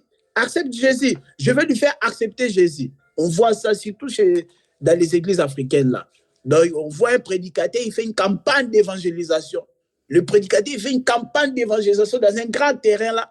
Et il appelle les gens. Qui veut recevoir Jésus? Qui veut recevoir Jésus? Les gens, ils viennent. Venez recevoir Jésus. Et commence à dire, répète, Seigneur Jésus, je te reçois dans mon cœur. Après, à la fin, là, les apôtres, est-ce que les apôtres ont fait ça? Je ne sais pas si quelqu'un peut me prouver ça. Est-ce que les apôtres ont fait répéter aux gens des prières comme ça, répète après moi, Seigneur Jésus, je reconnais que je suis péché, et qu'aujourd'hui, je vais te recevoir dans ma vie. Pardonne-moi. Et puis, tu deviens chrétien. Ce n'est pas comme ça. Luc chapitre 1, verset 77, on dit que Dieu, il accorde la connaissance du salut à son peuple par le pardon du péché. Celui ou celle qui peut prétendre qu'il a le salut, c'est celui qui a compris le pardon du péché. C'est ça. Donc, en fait, le salut est lié au pardon. On ne peut pas séparer le salut et le pardon, jamais de la vie. Il y a des gens, ils ne veulent pas prêcher le pardon de Dieu, mais ils disent qu'ils sont sauvés. Mais comment tu es sauvé? Ce n'est pas en allant à l'église tous les dimanches. Ce n'est pas en portant une grosse Bible. Ce n'est pas en faisant de longues prières que tu es sauvé. Non. On dit ici que la connaissance du salut est liée au pardon. C'est-à-dire que quand tu comprends que Jésus-Christ est ton sauveur, c'est bien. J'ai accepté Jésus-Christ comme mon Seigneur et mon sauveur. Mon Seigneur, ça veut dire quoi? Oh, Jésus, il est mon roi. D'accord. Et mon sauveur, ça veut dire quoi? Oh, il est mon sauveur. Mais chaque jour, il pleure pour ses péchés. Chaque jour, il est esclave du péché. Donc, on a fait des esclaves. C'est ça les problèmes. Donc, une fois que tu comprends que Jésus est ton sauveur, c'est celui qui a vaincu ce qui t'a dominé. Un sauveur, c'est qui? C'est quelqu'un qui vient te sauver, non? Tu étais en train de te noyer, tu ne sais pas nager, et que tu te retrouves dans une piscine de 2,50 m. Toi, tu ne fais même pas 2 mètres. tu es là en train de te noyer, quelqu'un vient te sauver. Il est ton sauveur. L'eau là de la piscine ou de la mer est en train de te dominer. Et lui, il t'a tiré de là, il t'a sauvé carrément. Tu n'es plus esclave de l'eau là qui t'a dominé. C'est ça. Des fois, on dit Jésus sauveur, mais un sauveur de slogan. Et donc, Jésus est mon sauveur, mais ça reste un slogan. Quand tu lui dis, il t'a sauvé de quoi? Oh, il m'a sauvé du péché. Mais la nuit, encore avant de dormir, il demande encore pardon. Donc, on s'est dit, du coup, il dit des choses, mais on ne sait pas. On est vraiment, même moi, je ne comprends plus là. Je suis confus. Tu dis que Jésus t'a sauvé du péché. Mais avant de dormir, tu demandes encore pardon. Mais ça veut dire quoi? Tu es toujours esclave du péché ou c'est comment? Quand Jésus te sauve, tu n'es plus esclave. Déjà, il t'a accordé le pardon. Et puis, quand tu comprends ça, qu'il est réellement ton sauveur, il y a une grande puissance qui va venir en toi. Une grande puissance de la sanctification. C'est ce que les gens ne comprennent pas. Derrière le message du pardon, il y a une grande puissance de la sanctification. Tu comprends que Jésus-Christ t'a sauvé. Tu dois vivre pour lui. Tu dois vivre pour lui. Israël avant, il était dominé par Pharaon. Dieu l'a sauvé. Il doit vivre pour Dieu. C'est ça. Il doit être maintenant esclave de Dieu, plus esclave du péché. Mais bon, c'est ça. Hein. Les gens, ils disent des choses qu'ils ne comprennent pas. Moi, aujourd'hui, quand je dis Jésus est mon sauveur, c'est parce que j'ai reçu la connaissance du salut par le pardon du péché. J'ai compris que Jésus, ce qu'il était en train de faire à la croix, il a pardonné mes péchés passés, présents et futurs. Il est mort pour des péchés que je ne commettrai même pas. Ça, c'est fort. Jésus est mort pour des péchés même que je ne commettrai jamais. Parce qu'en fait, le pardon, en fait, il n'y a aucun péché qui peut résister à la croix. Si quelqu'un l'éprouve, vraiment, je vais l'applaudir. Il n'y a aucun péché qui peut résister à la croix. Il n'y a aucun péché qui domine la croix. Parce que l'œuvre de la croix, c'est quoi? C'est un Dieu qui a porté le corps d'homme pour mourir pour nos péchés. Ça, c'est un truc qui n'a... C'est pourquoi les musulmans, ils ne croient pas que Jésus-Christ est Dieu. Ils ne croient pas que Jésus peut être Dieu. Parce que c'est une grande folie. C'est pourquoi j'ai dit qu'il n'y a aucun péché qui peut dominer la croix. Il n'y a aucun péché qui peut résister devant la croix. Jamais. Parce que la croix, c'est lui qui a réalisé l'œuvre de la croix. C'était Dieu lui-même. C'était Dieu lui-même. Il voulait assurer un pardon éternel. Éternel. C'est pourquoi j'ai dit que Jésus-Christ à la croix, il est mort même pour des péchés que je ne commettrai jamais. Parce que c'est ça, les gens ne comprennent pas. Ah, tu prêches le pardon, on doit vivre comme on veut. Mais ça veut dire que tu n'as pas compris. Déjà, avant que je te prêche, est-ce que tu ne péchais pas? Tu péchais. Et alors, quand Adam, il a péché, est-ce qu'il avait écouté une prédication de la grâce? Non, mais il a péché. Ouais, ce sont des attaques. On attaque le message de la croix. C'est ça. On dit que quand tu prêches la croix comme ça, tu vas encourager les gens à pécher. Alors que ces gens-là, ils pêchent dans leur coin. Et puis maintenant, quand ils viennent, ils font semblant. Vous voyez? Donc, ce sont des attaques. Donc, la solution du péché, ce n'est pas la demande du pardon. La solution du péché, c'est le sang. Ça, c'est clair. La solution du péché n'a jamais été la demande du pardon. Non. Adam, j'ai toujours demandé aux gens, Adam, notre Père, qui nous a introduits dans les péchés. Parce qu'on ne peut pas parler. Ah, il est déjà 19h30. On doit commencer à arrêter déjà. Adam, qui nous a introduits dans les péchés, lui-même n'a jamais demandé pardon. Parce qu'on ne peut pas parler du péché sans Adam, quand même. Soyons honnêtes. On ne peut pas parler du péché sans Adam. Et Adam qui nous a introduits dans les péchés, lui-même n'a jamais demandé pardon. Ça, j'ai posé cette question-là au prédicateur. Jusqu'aujourd'hui, j'attends les réponses. J'ai dit, le jour que vous aurez la réponse, venez me voir. Adam qui nous a introduits dans les péchés, lui-même n'a jamais demandé le pardon. Mais on a vu l'œuvre que Dieu avait fait quand même pour sa rédemption. Bien que la réalité de ça, l'agneau l'avait couvert son péché et que la réalité, vraiment, son péché a été ôté à la croix. Vous voyez? Donc, c'est ça. Même Adam, il a compris que la solution du péché, ce n'est pas que je demande pardon. La solution, c'est que l'agneau doit mourir. Ça, c'est clair. Il y a aucune personne peut renverser les messages de la croix. Ça, c'est un message fort. Aucune personne, aucune philosophie peut venir renverser ça. Les messages de l'évangile. C'est quoi Paul nous a prévenu, il a dit, ça c'est une folie. C'est ça la prédication. Quand tu écoutes ça, c'est une folie. Le pardon, c'est une folie. Quelqu'un t'a fait du mal, mais tu dois le pardonner. C'est aussi une folie quand même. c'est une folie. Paul nous a prévenu, il a dit que c'est une folie. Il dit l'évangile là, il dit c'est une folie. Il a plu à Dieu de sauver les croyants par la folie de la prédication. 1 Corinthiens chapitre 1 verset 21. Il a dit c'est une folie. Vous voyez Jésus comme ça, on lui met sur la croix, au lieu de se fâcher, de s'énerver, de les maudire. Mais Jésus dit pardonne-les. Vous voyez? Donc, on ne peut pas prêcher un christianisme sans le pardon. Voilà ce qui était la première parole de Jésus sur la croix. L'une de ses dernières paroles avant sa mort, Jésus a prononcé le pardon. Il a prononcé le pardon à la croix. Bon, prochainement, on va venir. On sera toujours dans cette première parole pour expliquer « car ils ne savent pas ce qu'ils font ». Vous voyez? Ils ne savent pas ce qu'ils font. Aujourd'hui, on a expliqué qu'il est pardon. Il dit « pardonne-les ». La suite, c'est quoi? « Car ils ne savent pas ce qu'ils font ». On viendra aussi expliquer ça. Mais on a compris déjà que Jésus, là, il était en train d'introduire la nouvelle alliance et qu'il s'est rendu compte que vraiment la différence, la grande différence entre l'ancienne et la nouvelle alliance, c'est le pardon. Et le pardon n'a jamais été la même chose dans l'ancienne alliance et dans la nouvelle alliance. Il dit pardonne-leur. Pourquoi? Parce que dans la loi, Jésus est né dans la loi, nous sommes d'accord. Galates 4, verset 4, nous dit que Jésus était né sous la loi pour nous racheter de l'emprise de la loi. Mais dans la loi, il n'y avait pas le pardon véritable. Dans la loi, il n'y avait pas le pardon véritable. Vous voyez? On va lire la dernière écriture, mon frère. Hébreux 10, verset 28. Pour voir que dans la loi, il n'y avait pas le pardon. Alors, Hébreux 10, verset 28, c'est là on va s'arrêter vraiment. Et prochainement, on va expliquer les magistrats et les soldats qui s'est moqué de Jésus, qui a dit, car il ne savent pas. Oui. Celui qui a violé la loi de Moïse est mis à mort sans pitié, sur la déposition de 2 ou 3 témoins. Amen. Quelle peine bien plus sévère méritera-t-il donc, à votre avis, celui qui aura foulé aux pieds le Fils de Dieu, qui aura jugé sans valeur le sang de l'alliance grâce auquel il a été déclaré saint, et aura insulté l'Esprit de la grâce? Amen, amen, amen. Ça c'est une autre dimension.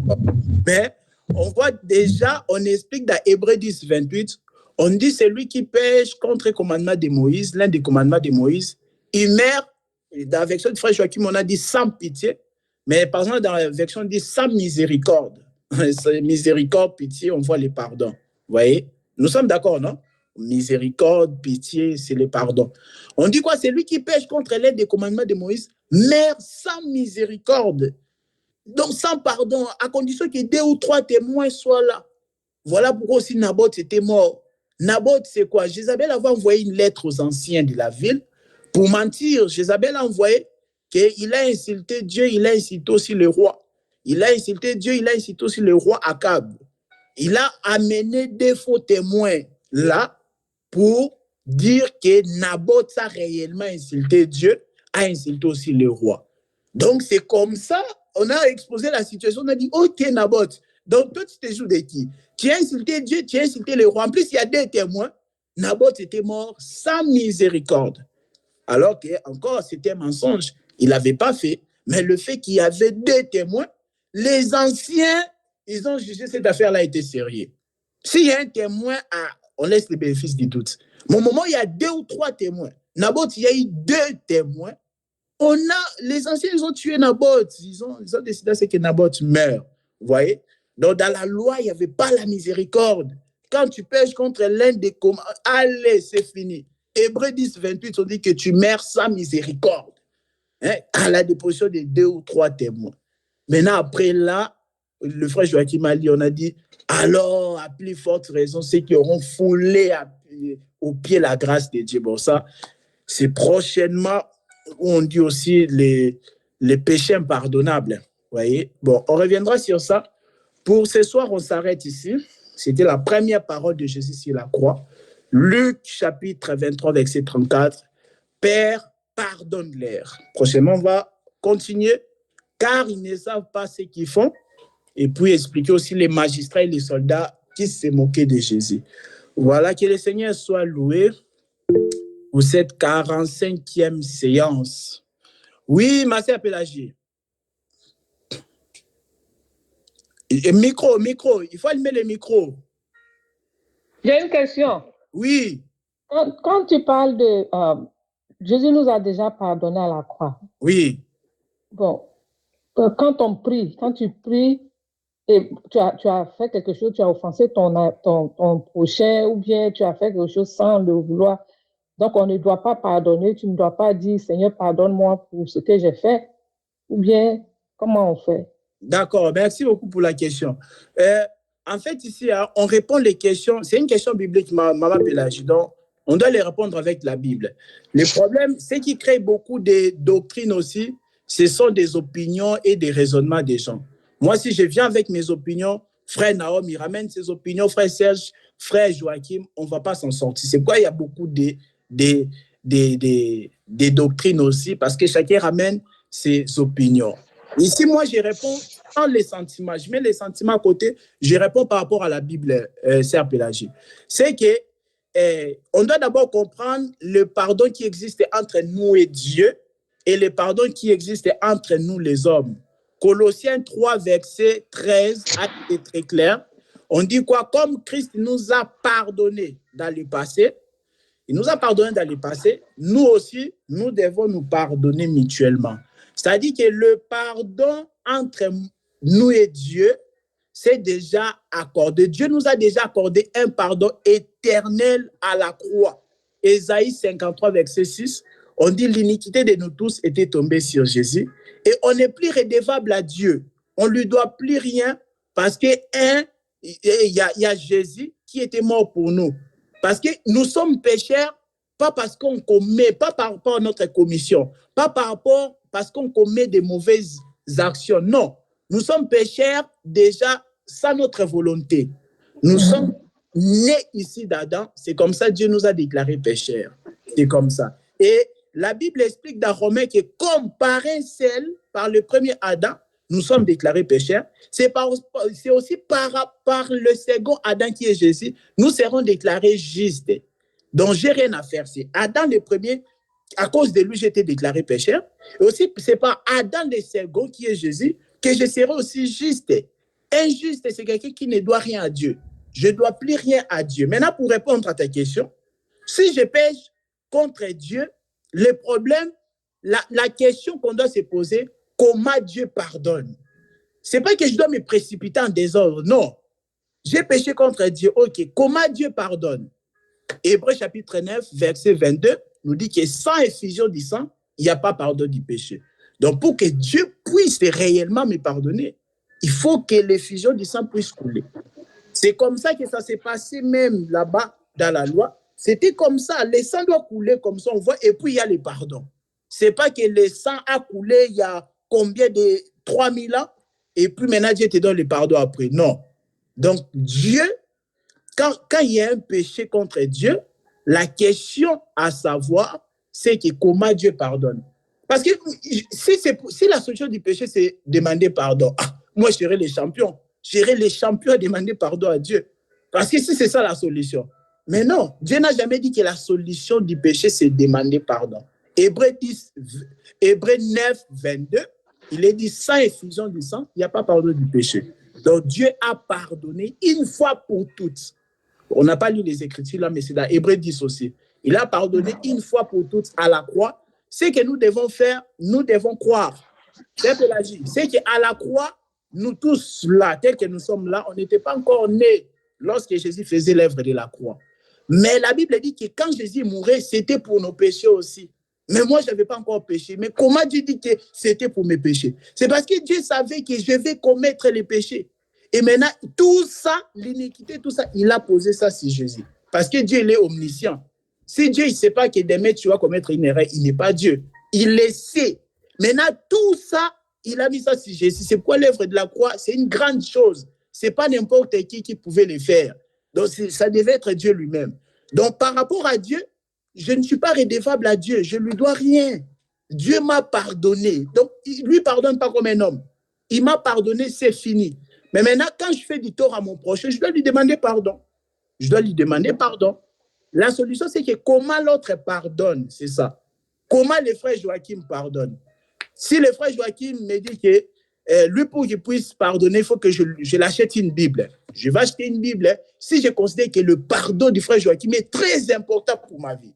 Si vraiment je veux me faire pardonner, alors je vais lui apporter ce qu'il demande. Oui, oui, avant que je passe la parole au frère Joachim. Oui, c'est Pélagie.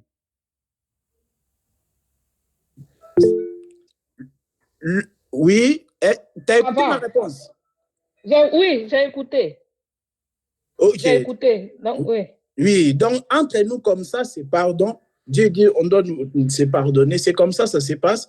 Mais il n'y a pas une condition disant ou quoi que ce soit. Donc, c'est comme ça. Oui, frère Joachim. Merci.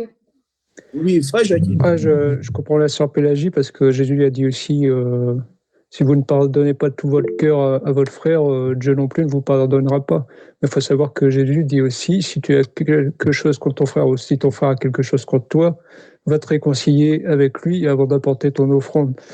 Parce que sinon, il va te livrer au juge. C'est-à-dire que si on ne pardonne pas notre frère, Dieu va nous frapper de coups de bâton pour nous ramener dans le droit chemin. Et au final, on sera obligé de se réconcilier avec notre frère. Donc lui nous a pardonné tous nos péchés, mais il fait toujours en sorte qu'on reste dans la voie droite. Si on fait quelque chose de mal, oui, il va nous frapper de coups de bâton, mais au final, on sera quand même sauvé.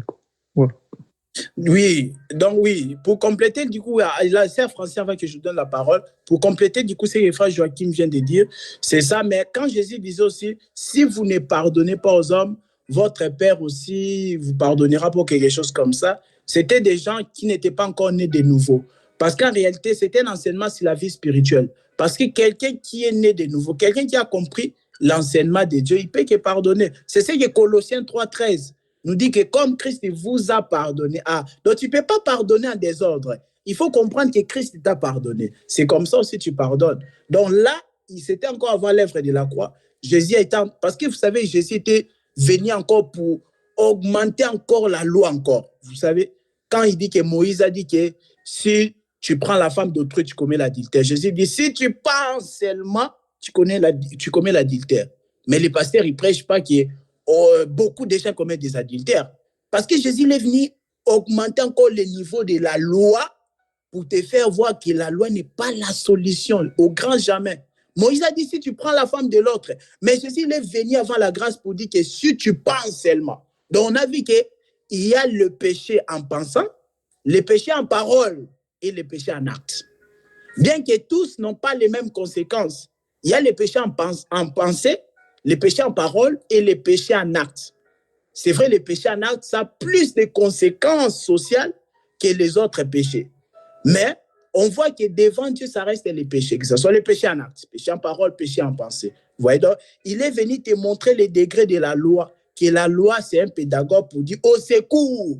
La loi a été donnée pour que tu cries, au secours, Jésus, viens me sauver. Vous voyez, donc la loi n'est pas la solution. Comme j'aime dire, la loi, c'est le thermomètre.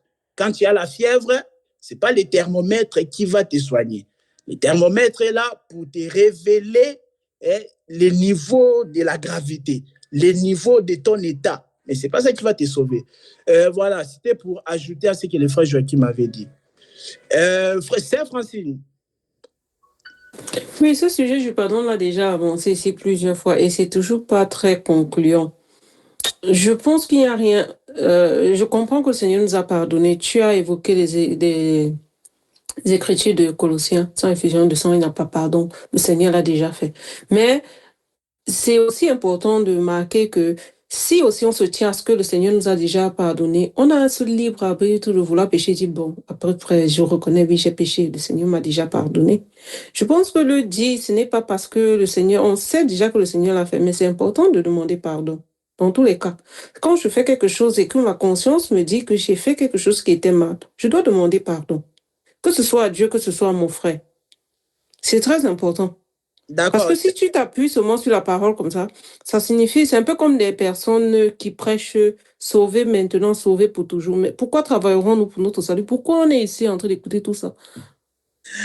Travailler pour notre salut, ça c'est encore un truc. Non, franchement, c'est la même. En fait, c'est dans la même lancée des choses. Parce que en fait, je ne sais pas si tu n'arrives pas seulement à sortir ce que tu veux dire dans ce grand message. Parce que je suis en train toujours de réfléchir sur ça depuis la dernière fois qu'on avait parlé de ça. C'est vrai, le Seigneur nous a pardonné. Il nous a pardonné. J'ai aimé quand tu as dit même les péchés que nous n'avons même pas encore faits. Il nous a pardonné. Gloire à Dieu.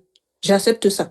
Mais est-ce que ça me donne alors cette liberté de faire tout ce que je veux et reconnaître que oui, j'ai le Saint-Esprit et puis je viens? Non, tu vas dire non. Mais est-ce que en tant que chrétien, consciemment aussi, je pêche, je reconnais, je dis, bon, Seigneur, comme tu m'as déjà pardonné. Ok, d'accord. Je ne sais pas.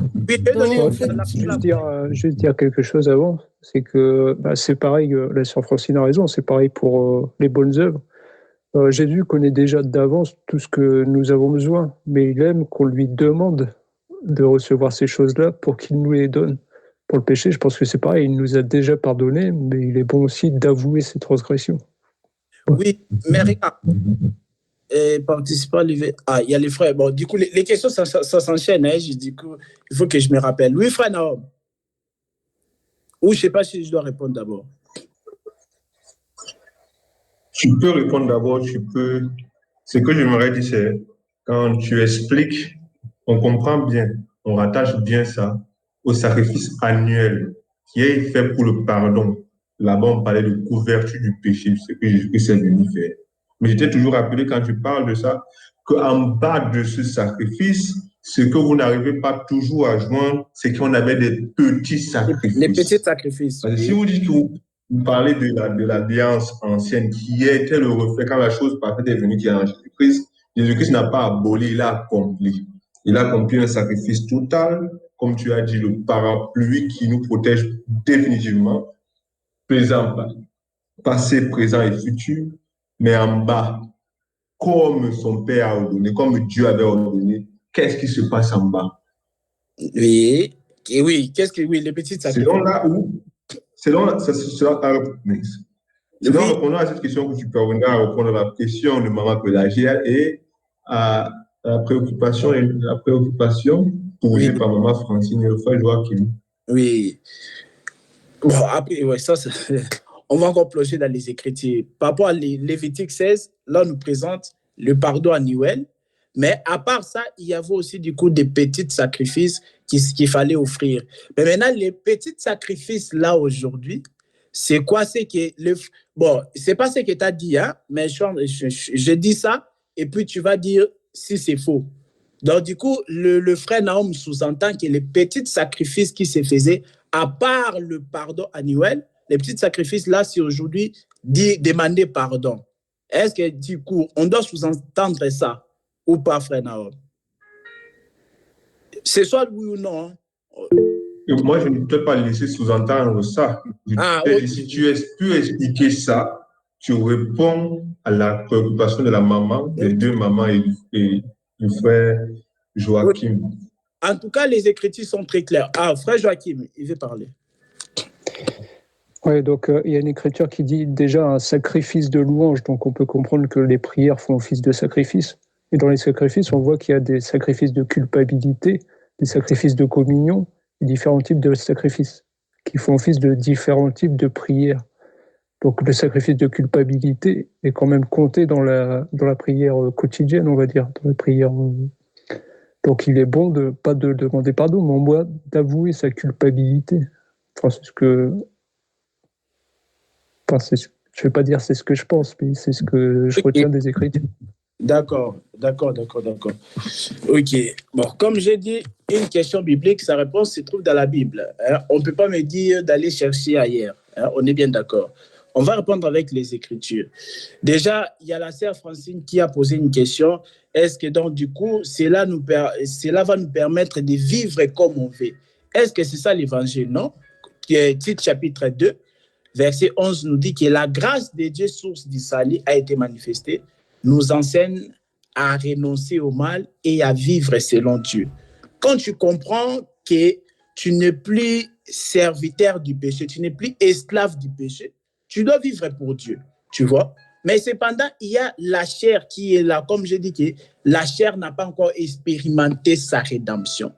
Mais notre âme a déjà expérimenté sa rédemption pour ceux qui ont cru véritablement à l'œuvre de la croix.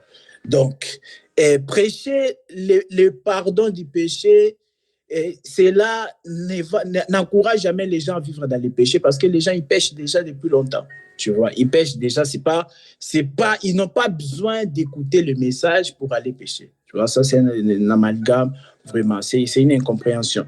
Voilà.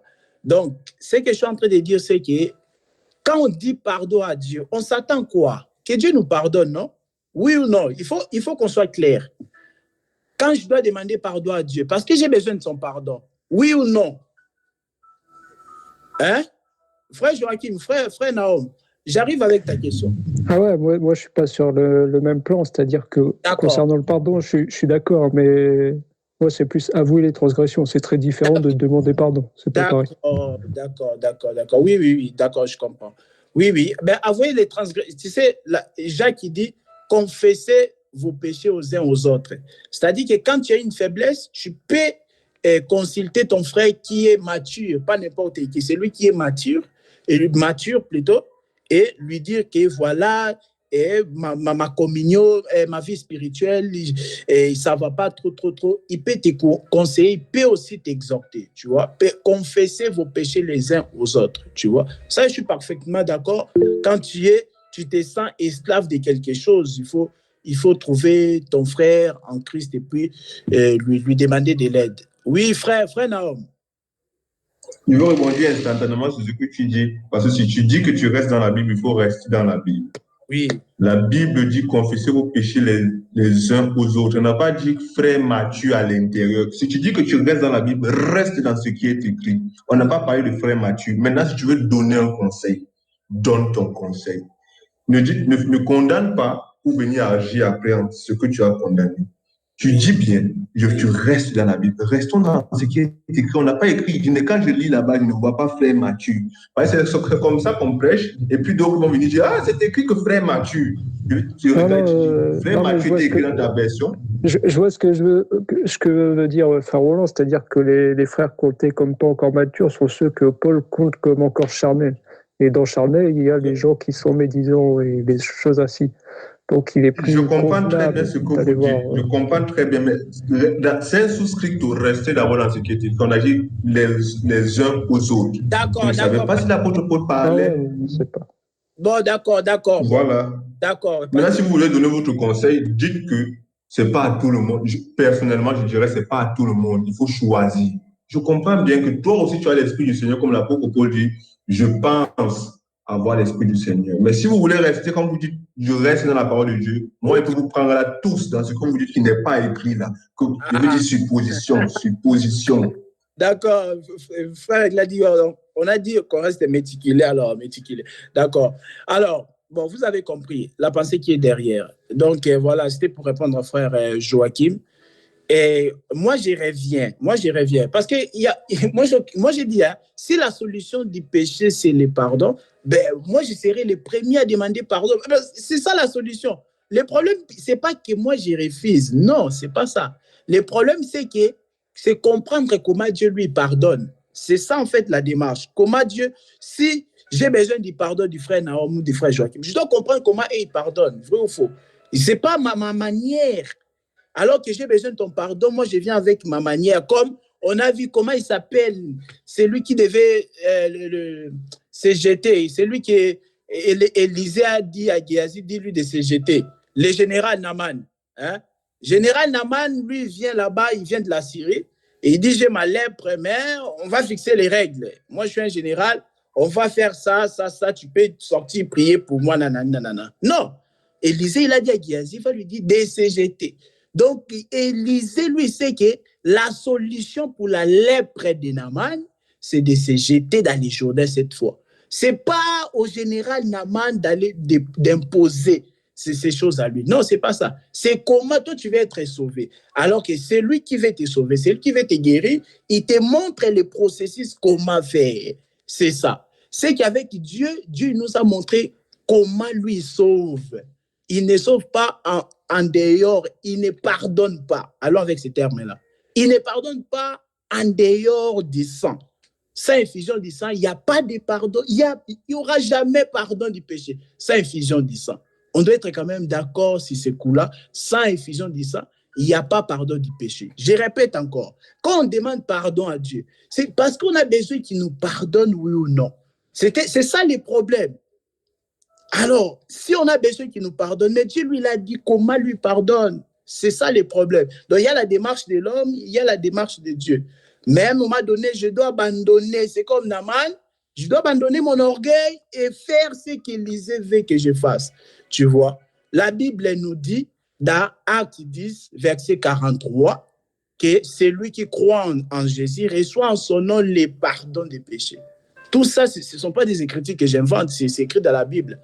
Actes chapitre 10, le verset 43, on dit qu'on a ça, on a le pardon des péchés.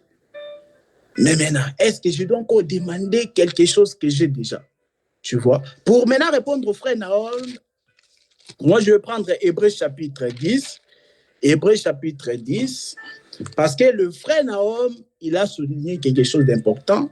Il y avait les grands sacrifices annuels, mais il y avait aussi des petits sacrifices qui s'est passé au temps de la loi. Déjà, la Bible dit quoi dans Hébreux 7? Les sacerdoces ayant changé, la loi aussi a changé. Ça, c'est écrit ou non? Ça, c'est écrit. Les sacerdoces ayant changé, la loi aussi a changé. Il y avait des petits sacrifices à part les grands sacrifices là. Et comme je vous ai dit, Israël n'allait pas demander pardon, mais il ramenait des sacrifices, tout ça, des petits sacrifices, tout ça. Et la Bible a dit, les sacerdoces ayant changé, la loi aussi a changé. Ça, c'est première réponse. Deuxième réponse, on n'a pas de sacrifices à faire aujourd'hui par rapport au pardon. Pourquoi? La Bible a dit, Hébreux chapitre 10, verset 18, on dit là où il y a le pardon des péchés, il n'y a plus d'offrande pour le péché. Quelle offrande que nous, aujourd'hui, on doit donner à Dieu pour les péchés de la marche, entre guillemets, qu'on appelle ça les péchés de la marche? Quelle offrande? Hébreux 10, 18, je crois que c'est écrit aussi dans vos Bibles, hein, dans nos Bibles à nous tous ici. Hébreux 10, verset 18, là où il y a pardon des péchés, il n'y a plus d'offrande pour le péché. Oui, frère Nahom. Je comprends bien quand tu dis la parole d'Hébreux qui dit lorsqu'il y a un nouveau sacerdoce, oui. Il dit il y a nécessairement, il faut aussi un changement de loi. Il y a aussi un changement de loi. Maintenant, je prends donc cet exemple parce que si tu campes sur ça, un autre se lèvera. Comme moi, je me lève aujourd'hui pour te dire, le sage Salomon a dit, si on te dit que quelque chose est nouveau, ça ne cherche bien, ça a déjà existé. Oui. Jésus-Christ dit, je ne suis pas venu abolir, c'est-à-dire, je ne suis pas venu casser pour mettre quelque chose de nouveau. Je suis venu accomplir. Donc, si là tu dis là-bas que l'apôtre Paul a dit, on va changer, montre-moi là-bas derrière. C'est-à-dire, montre-moi avant ce qui avait changé. Il y avait quoi avant? Montre-moi ce qu'il y avait avant qui avait changé. Avant de me dire qu'ici, alors on va changer. Parce que si tu ne me dis pas ça, tu es en train de coincer deux paroles diamétralement opposées, mais qui sont complémentaires. Bon, les frères Joachim veut parler d'abord. Oui, qui parle? Je voulais dire pareil, en fait, c'est que même si on regarde l'établissement du salaire de ministre par Paul en 1 Corinthiens 9, il prend bien ce qu'il y a dans la loi lévitique pour instaurer le salaire de ministre. Il ne va pas au-delà. Donc, même si la loi n'est plus la même, c'est seulement la révélation de ce qui est déjà là. Oui. Donc, on ne peut pas enlever les petits sacrifices dans la loi. Les petits sacrifices sont là et ont une signification dans la révélation. D'accord, merci. Je vais vous donner des réponses. On ne va pas plonger sur les trucs du ministre. Là, ça nous va mener dans la dîme. On va totalement s'égarer. Mais d'accord. Merci pour ton argument, frère Joachim. Je vais donner des réponses ici. Quand je dis que, je crois que c'est Hébreux 12, 7, ou c'est l'inverse, que lorsque les sacerdotes changent, il y a nécessairement aussi que la loi change, tout ça. C'est là, on est en train de parler de quoi? On est en train de parler par rapport au sujet du pardon. C'est que déjà dans la loi, le pardon, ça se faisait comment? Le pardon de la loi n'est pas égal au pardon de la nouvelle alliance. Là, on doit se mettre d'accord vraiment. Que le pardon de la loi n'est jamais pareil par rapport au pardon de la nouvelle alliance. Je dis, c'est-à-dire quoi? Dans la loi, Dieu avait une manière à faire pour que le péché soit couvert déjà, si on doit encore intervenir, couvert et ôté. Vous savez bien, je ne suis pas là pour vous apprendre quoi que ce soit. Vous savez bien que là-bas, c'était pour couvrir et que le péché du monde a été ôté seulement en Jésus-Christ. Ça, vraiment, je pense que nous sommes tous d'accord. Donc, Dieu, la façon qu'il procédait pour pardonner dans l'Ancienne Alliance, ce n'est plus la même chose. Il fallait qu'une seule personne, même Caïphe, il a dit, vous ne voyez pas qu'il est de notre intérêt qu'une seule personne puisse mourir pour nous tous, afin que la nation soit sauvée. Donc, c'est ça. C'est qu'aujourd'hui, Jésus-Christ, il est mort une seule fois dans la loi. Et Dieu ne s'était autant de la loi là, c'est-à-dire que ça ne s'était jamais fait comme ça. Oui, frère Naom, je pense que tu es en train de me comprendre. Dieu est le même hier, aujourd'hui, éternellement. Un Dieu dans lequel il n'y a ni changement, ni ombre de variation. Quand tu viens de mettre dans ce Dieu-là une ombre de variation, c'est-à-dire qu'il a fait une variante, il a fait une variation, même pas une variation des temps anciens au temps nouveau. Tu vois, moi, je ne sais pas si c'est un problème avec moi, mais je te comprends très mal. Ok, bon, peut-être je n'explique pas comme toi tu es en train de comprendre. En fait, je suis en train de dire ceci. Oui, en Dieu, il ne vieillit pas, il ne change pas, on connaît tout ça. Je suis en train de dire ceci, c'est que l'œuvre de la croix qui s'était passée à la croix, avant, ça ne s'était jamais fait auparavant. Jésus qui meurt sur la croix et que l'iniquité de nous tous est tombée sur eux. C'était jamais comme ça la loi. Je ne suis pas en train de dire ici que Dieu change, non. Sa façon de faire lui-même, il est Dieu. Il n'y a ni changement ni ombre de variation. Mais il fait des choses de différentes manières. Avant, Jésus n'était jamais mort sur une croix comme ça et qu'on a prononcé toute l'iniquité de nous tous est tombée sur lui. Ce n'est pas l'iniquité. Est-ce que les animaux qui mouraient là à l'époque, les boucs, tout ça, ils n'ont pas pris toutes nos iniquités. C'est différent par rapport à Jésus. Là, je sais que frère Naom, quand même, tu me comprends. Tu comprends ce que je suis en train de dire?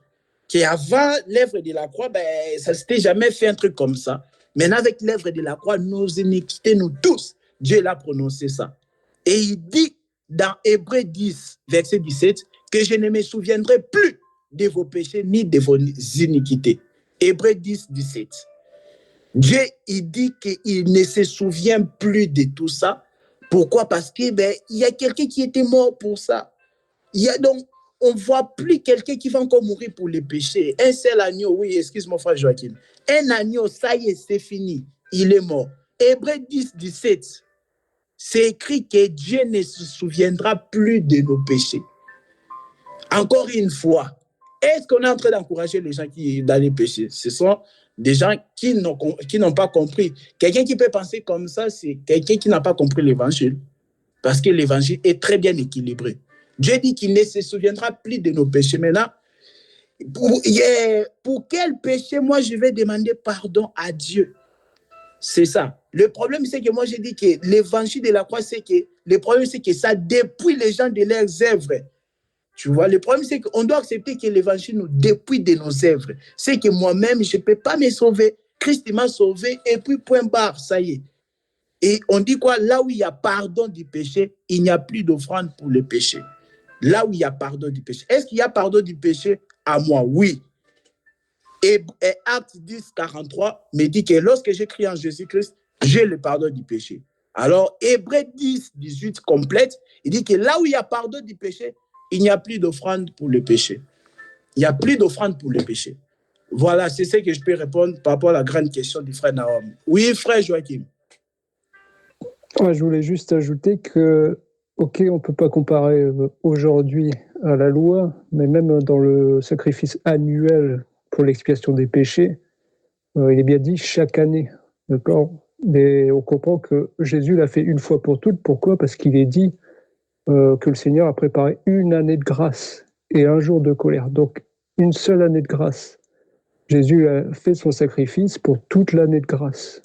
Mais ça continue à être en confirmation de la loi, vu que le sacrifice d'expiation était une fois par an. Donc Jésus, pour cette année de grâce, a fait le sacrifice d'expiation, mais ça Ça confirme toujours la loi en réalité. On n'est pas hors de la loi. Déjà, tu vois, c'est pas la même chose. Dans la loi, c'était vraiment une année. Ici, il a dit une année, mais tu sais bien que c'est pas une année dans la lettre. Parce que Jésus lui-même, déjà, oui, après, c'est différent. C'est une année dans la révélation. C'est toujours pareil. On est soit dans la loi qui est l'ombre, ou soit dans la révélation. Mais je veux dire, l'un n'est pas sans l'autre. Oui, une année de la grâce, oui. Mais il n'y a aucune personne qui sera sauvée en dehors de la croix, frère Joachim. Ah ça, non, on est d'accord. Qu'on appelle... Je voulais ajouter, même pour les musulmans, ils croient qu'ils vont être sauvés par leurs œuvres parce qu'il y a un système de balance bonne ou mauvaise action. Ouais, ben mais par exemple, si on va voir dans Boukhari, qui est un hadith, 5673, je te le lis, le prophète, enfin ce qu'ils appellent le prophète, Mohamed, dit « Personne ne rentrera au paradis grâce à ses bonnes actions ». Et il pose la question, même toi, envoyé d'Allah, lui demandèrent-ils. Il répondit, même moi, excepté si Allah m'accorde sa faveur et sa miséricorde. Donc voilà, les hadiths qui contredisent le Coran qui contredit les hadiths. Bon, après, ça, on a l'habitude. À un moment donné, hein, tu vois, il conclut toujours par la grâce de Dieu, par la miséricorde de Dieu. Mais la miséricorde de Dieu, tu te dis que c'était tout un homme qui était manifesté. Oui, frère Naom, on doit conclure là. On doit prier. Oui, frère Naom. Il y a pour rebondir sur les musulmans, vous n'avez pas compris les musulmans, c'est que les musulmans sont subdivisés entre eux. Il y a d'abord ceux qui disent, ceux qui veulent aller bien consulter, ceux qui lisent les Écritures, parce que le Coran ne dit pas dans sa sourate que lisez, non, on dit allez consulter ceux qui lisent les Écritures, ceux qui lisent la loi, c'est-à-dire ceux qui sont obligateurs. Maintenant, pour revenir à ce que le frère Joachim a dit, je crois que si plus mon conseil te plaît, c'est quand tu parles comme ça, tu veux nous faire avaler quelque chose qui est contradictoire dans nos têtes. En effet, dans l'ancienne alliance, on a posé une maquette et dont la réalisation s'est faite en Jésus. Dit comme ça, c'est plus facile à comprendre que de dire il n'y a pas eu ça là-bas, mais il y a eu ça ici. On a posé une maquette qui a pris ça, et tu le dis chaque fois, et ce qui est très, très bien. On a posé une maquette dans l'ancienne alliance qui a pris effet en Jésus-Christ. Jésus-Christ a été tous ces années. L'année, on tuait un seul animal, un seul, pas deux, un seul. Cet animal de toutes ces années-là, chaque année-là, représentait le Seigneur Jésus-Christ. Cette maquette qui a été posée a été réalisée en la personne de Jésus. Je suis d'accord lorsque tu dis, sans effusion, il n'y a pas pardon. Jésus-Christ, Dieu pour pardonner nos péchés n'avait pas besoin qu'on demande pardon, il ne veut même pas. C'est-à-dire que quoi? C'est-à-dire qu'on peut même se placer là toute la journée, on demande pardon. Tant qu'il n'y a pas effusion du sang, il n'y a pas de pardon, c'est clair. Donc, tu as raison de dire que seul le sacrifice de Jésus-Christ, seul le sang, s'il n'avait pas été meurtri, s'il n'avait pas été fouetté à sanglots, il n'y aurait pas effusion de sang. Ça veut dire tout simplement que si moi je veux le pardon, si je veux accepter aussi une œuvre comme mon œuvre de pardon, il faut aussi que je m'en vais payer le même prix, c'est-à-dire je m'en vais aussi mourir pour que vraiment j'ai pardon de mes péchés. Juste confesser, ce n'est pas ça. Non, il faut aller comme dans les sous-sacrifices, là, tu mettais la main sur l'agneau, tu transférais tes péchés et on égorgeait l'animal. Maintenant, aujourd'hui, si tu veux dire que le sang de sacrifice de Jésus-Christ n'a rien, et même maintenant, je descends au niveau des sous-sacrifices, pour parler maintenant de ce sacrifice qui descend même jusqu'au niveau des petits sacrifices, c'est que si tu veux continuer, je n'ai pas dit ne demander pas pardon, si tu veux penser à croire que t'amener à confesser de la bouche que vraiment Dieu pardonne-moi est ce qui fait en sorte que Dieu, lui, il te pardonne, il faudrait aussi que tu te tailles les veines pour vraiment compléter le processus. Le processus revenait à confesser et faire couler le sang de l'animal. Donc, comme le frère Roland a dit, je viens juste compléter et vraiment que mon conseil puisse te plaire, Roland, c'est que la maquette a été posée dans l'ancienne alliance dont la réalisation s'est opérée en Jésus-Christ. D'ailleurs, il y a une phrase de Jésus qui résume bien tout ça, c'est quand il dit la loi et les prophètes ont prophétisé. Donc la loi prophétise. Oui. Oui, ils ont prophétisé. Mais dans la loi, il n'y avait pas le salut, dans la loi, il n'y avait pas le pardon. Parce que, comme on a. Là, vous comprenez, non? Ce sont des prophéties. Mais en soi, en pratique comme ça, on a lu Hébreux 10, 28, qu'on a dit que celui qui pêche contre la loi de Moïse meurt sans miséricorde. Tu vois? Donc, c'est par rapport à la pratique. Mais on n'a pas refusé qu'il y avait des prophéties, des choses spirituelles. Hein? L'ombre des biens à venir. Tu vois, c'est l'ombre des biens à venir, la loi. Mais dans la pratique comme ça, ben, il n'y avait pas la miséricorde.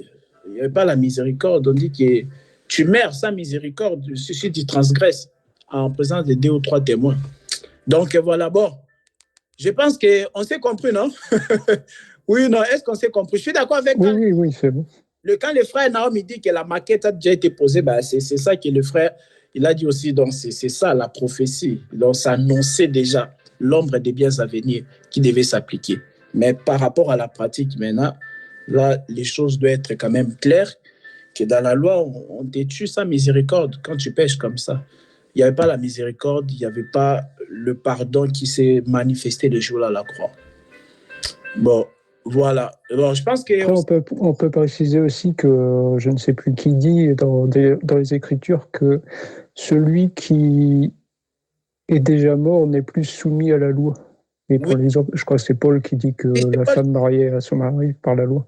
Oui, c'est si on est déjà mort, si on est mort à la chair, quant à la chair, eh bien, on ne peut plus mourir. Romains 8, regarde, on va les lire. Romains 8, verset...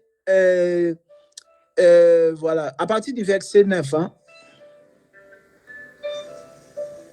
Oui, c'est ça. C'est Romains 8, comme ça qu'on va prier. Romains 8, verset 9. Ah, vas-y. Oui, pour vous, vous ne vivez pas selon la chair, mais selon l'esprit. Si du moins l'esprit de Dieu habite en vous.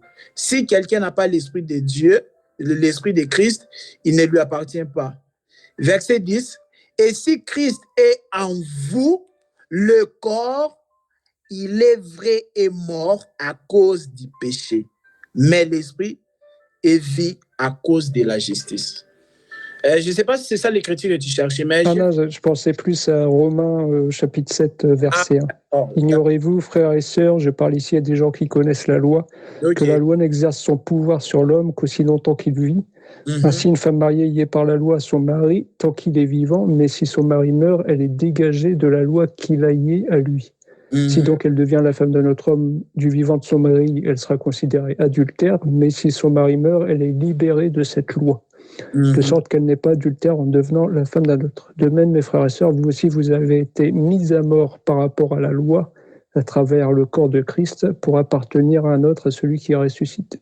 Là, il nous explique bien que la loi n'exerce son pouvoir sur l'homme qu'aussi longtemps qu'il vit. Mais comme nous, on est mort avec Christ, vivant pour Dieu, la loi n'a plus de pouvoir sur nous. Mais je ne sais plus pourquoi je disais ça par rapport. C'était simplement pour dire que la loi n'a plus de pouvoir. Je crois que c'était pour me compléter. Bon, voilà, c'était la première parole de Jésus sur la croix. Voilà, ça nous a mené à tout ça. Le pardon, comme on a dit, c'est pas quelque chose à négliger. Et le pardon, c'est pas une faiblesse. Hein. Le pardon, c'est pas une faiblesse, mais c'est plutôt la force de Dieu. Quelqu'un qui pardonne, il ne faut pas le voir comme un faible, mais c'est quelqu'un qui est fort. Il est très fort même. Quelqu'un qui t'a pardonné, il faut beaucoup le respecter vraiment. Donc voilà, c'était ça la première parole de Jésus. Et bon, on va encore continuer, comme j'ai dit, les magistrats et les soldats qui s'est moqué de lui, et Jésus qui a dit que car ils ne savent pas ce qu'ils font. Donc, l'évangile, c'est ça, c'est un sujet de contradiction aussi. Quand on a vu que Marie l'a présenté Jésus à Siméon, il a dit qu'il sera un sujet de contradiction. Donc, l'évangile, c'est ça.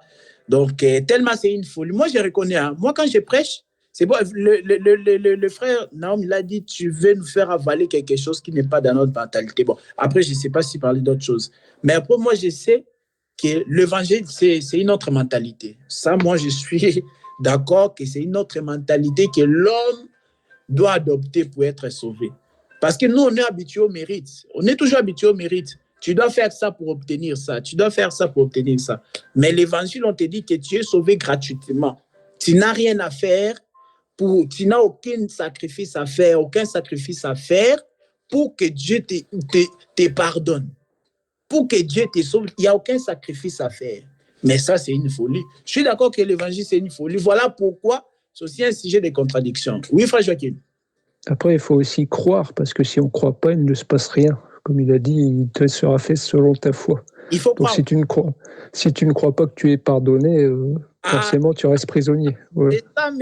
C'est ça maintenant les dimensions des foi. La Bible dit maintenant, les justes vivent par la foi, tu vois. Moi, je vis par la foi. Moi, je crois que Christ, ce qu'il a fait, ça m'a accompli, tu vois. Donc, ça satisfait. Donc, il a dit, il était satisfait. Dieu lui-même, il est satisfait de l'œuvre de la croix. Qui suis-je moi alors pour pleurnicher encore? Donc, je sais que l'œuvre de la croix, c'était pour le problème du péché. Oui, comme j'aime dire que le péché le péché est le plus grand problème de l'homme. Je ne sais pas si un jour ici, vous allez venir m'éprouver un autre problème de l'homme qui est plus que le péché. Je serai content aussi. Mais moi, jusqu'à la preuve du contraire, vraiment, j'ai dit avec assurance que le péché, c'est le plus grand problème de l'homme. Et pour ce plus grand problème de l'homme, Dieu qui était Dieu, il a pris la chair pour résoudre ça. Moi, dans ma tête, l'œuvre de la croix, ce n'était pas un spectacle pour colorer, pour qu'on puisse invoquer les saints, non. L'œuvre de la croix, c'était pour les péchés. Et si Dieu, lui, est satisfait de l'œuvre de la croix, pourquoi je vais encore m'inquiéter au sujet du péché? Mais je dois vivre pour Dieu. On dit, les justes vivra par la foi. Je vis par la foi. Je ne connais pas mon lendemain. Je ne sais pas ce qui va se passer demain dimanche. Je ne sais même pas. Mais j'ai la foi. Je vis par la foi.